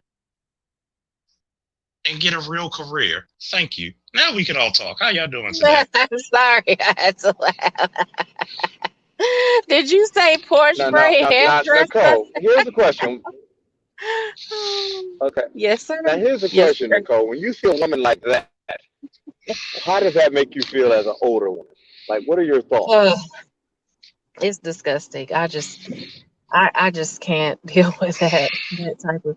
I'm like telling her, you know, and like, what's the problem? Asking her in the private chat, what's the problem? You know, you can't even get out of the issue that's going on. And like, if you have a problem with Charles, okay, well, you have to have a dialogue about what's going on. Like, if you just have an issue with him having the platform, then walk your ass somewhere else. Nobody asked you to come here. Nobody gets the invitation. You know, you get your notification and whatnot. Nobody sent out a, you know, dove with a letter on his leg to tell you, hey, Fee, come on in. No, that didn't happen. So I don't know. The tricky in me thinks that was some kind of Nicole. Like Nicole. I'm sorry, Black Guru. Nicole, you still there? See, I'm gonna explain something to a lot of people. Terrell used to be a lieutenant where I worked in the Northern District. He was a lieutenant there. Terrell, can you please explain to people what I was known for when I patrolled? I just came in at the tail end of the comedy segment. When this I was about to take you to a commercial break. Was I the kind of guy who would let people bitch me on the street? Really? Nah. You was the block clearer. Send you somewhere. If I want the block cleared or the corner cleared, call Charles. Like for God's sake, I'm gonna be scared of a motherfucker who just found out what a washcloth is. I came in on the tail end, but all I heard was Park Heights. Somebody on Park Heights gonna kick your ass. I missed something. What happened? A disaster. Hey, man, this is funny, Charles, man. I think that was some kind of Klingon mating ritual that you were experiencing right there. Oh Lord. Yeah. That seemed like love to me, bro. That seemed like love to me. I don't know, man. It just became so funny, man. You know how it was typical. It was typical Baltimore shit. Yeah, it was some typical Baltimore shit. Because the bitch, it's not my fault. It's not my fault. The bitch looked like Hacksaw Jim Duggan in the face. Oh Lord. It's not my fault. It's not my fault. I'm an entrepreneur. Oh, go ahead. See, I'm an entrepreneur on a porch. Yeah, making braids. That's all you are, is a porch braid hairdresser. My thing is, I always wonder what is a person's, what is their purpose for being in the chat, being, belligerent or whatever, and then coming up on the panel and then, in the private chat or whatever, and you just like, what is the point of that? If you're trying to prove a point that, Black women deserve, I deserve, like Tank, baby, I deserve all that mess, that you deserve respect and all this other stuff. How are you? It's a contradiction. You making no sense. You're silly, and you need to sit down and think about what you're saying. Nicole, I have a question. Yes, sir. Kind of based on what has gone on here and what we observed. Okay, I'll use his name in the Kevin Samuels stream. How much of this is a certain degree of masochism that's going on amongst many Black women, where they're experiencing some sort of cathartic effect of being bludgeoned? Yeah. Yeah, that's a good point. I do see that the sadomasochism that's occurring, where, but within sadomasochism, there's still a release within BDSM. Within that behavior, sexual behavior, there's a release there at the end of it. It's not just torture and but this is automasochism that they're doing, where they are torturing themselves. It's just, it makes no sense. And then you turn around and say, I'm independent and I should be treated like an adult, as if we can't see what you're doing to yourself. If you do that to yourself, what kind of man is going, I'm not a man, but I'm just saying, just thinking about the way I hear you all talking on here, what kind of man is going, who would want that? Well, you gotta understand. If you're gonna torture yourself, then you probably torture me, abuse me. Like, come on, and my kids. That's just crazy. Yeah, you gotta understand. These chicks do not pride themselves off of being elegant, being feminine. They want to get tattoos. They want to drink. They want to cuss. They want to drive around crazy. They want to twerk. They want to fight. They don't want to be women. They want to be Stone Cold Steve Austin. Okay. See, who the hell? Like Nicole, when you see these women in normal everyday life, I mean, like when you out somewhere and you watch like see women like that, and if they're out with their dude, like you ever like look at the dude and be like, well, what kind of dude is this guy if he's with her? Yes, I do think that. I look at her, I see her behavior, and I look at him because she's his representation. She's supposed to be the representative of his leadership and guidance and direction. And I look at him and I'm like, okay, as a woman, I'm gonna look you like up and down, and I'm scanning for something. Something got to be out of place. Something is wrong. And like one time I did that and realized she was paying for everything. And I was like, I'm looking at the dude. I'm like, hold up. What, she talking to him crazy, you know, and everything. And I'm like, hold on, how you letting her do that? You know, what are you doing? And he just like acting like this normal. That ain't normal. That ain't your mama. Like, you grown. What are you doing? You know, and she talking to him like da da da with the mask on and everything. And I'm like, wow. I'm like, and then I feel some like pity. I feel bad for the dude. Cause I'm like, man, and you got nice sneakers on, you can run away. Like, I'm thinking like the pity turns into like, you know, run. Why are you here? Like, just run away. This is LA, okay?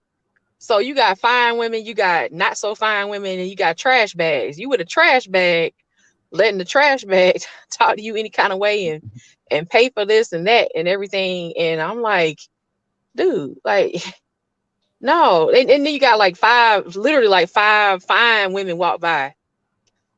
And I'm looking at them walk by. I'm like, oh, like, wow, there's another one. I'm looking at him. I'm thinking this in my mind. And I'm thinking, well, there's another one. You just missed your blessing. Whoop, there's another one. Missed your blessing. You know what I'm saying? Now, they might be trash too, as far as personality wise. But you could, as a woman, I can tell looking at another woman that you either got it together or, you know, or somewhat got it together just by the way a woman carries herself. Or you ain't nothing. You just a trash bag. You know, you can kind of tell that, you know. And so, yeah, I see that, and it's very disturbing to see that. I'm like, wow. Right now, it's a lot of it is switching the other way sometimes, but you know, it's bad. It's very sad. Like look at Femiel. She's back in the chat. It's funny. Like they love this attention. They love this abuse. I timed her out. Since they said that, I'm gonna show you. We asked you hard questions. What is it like being a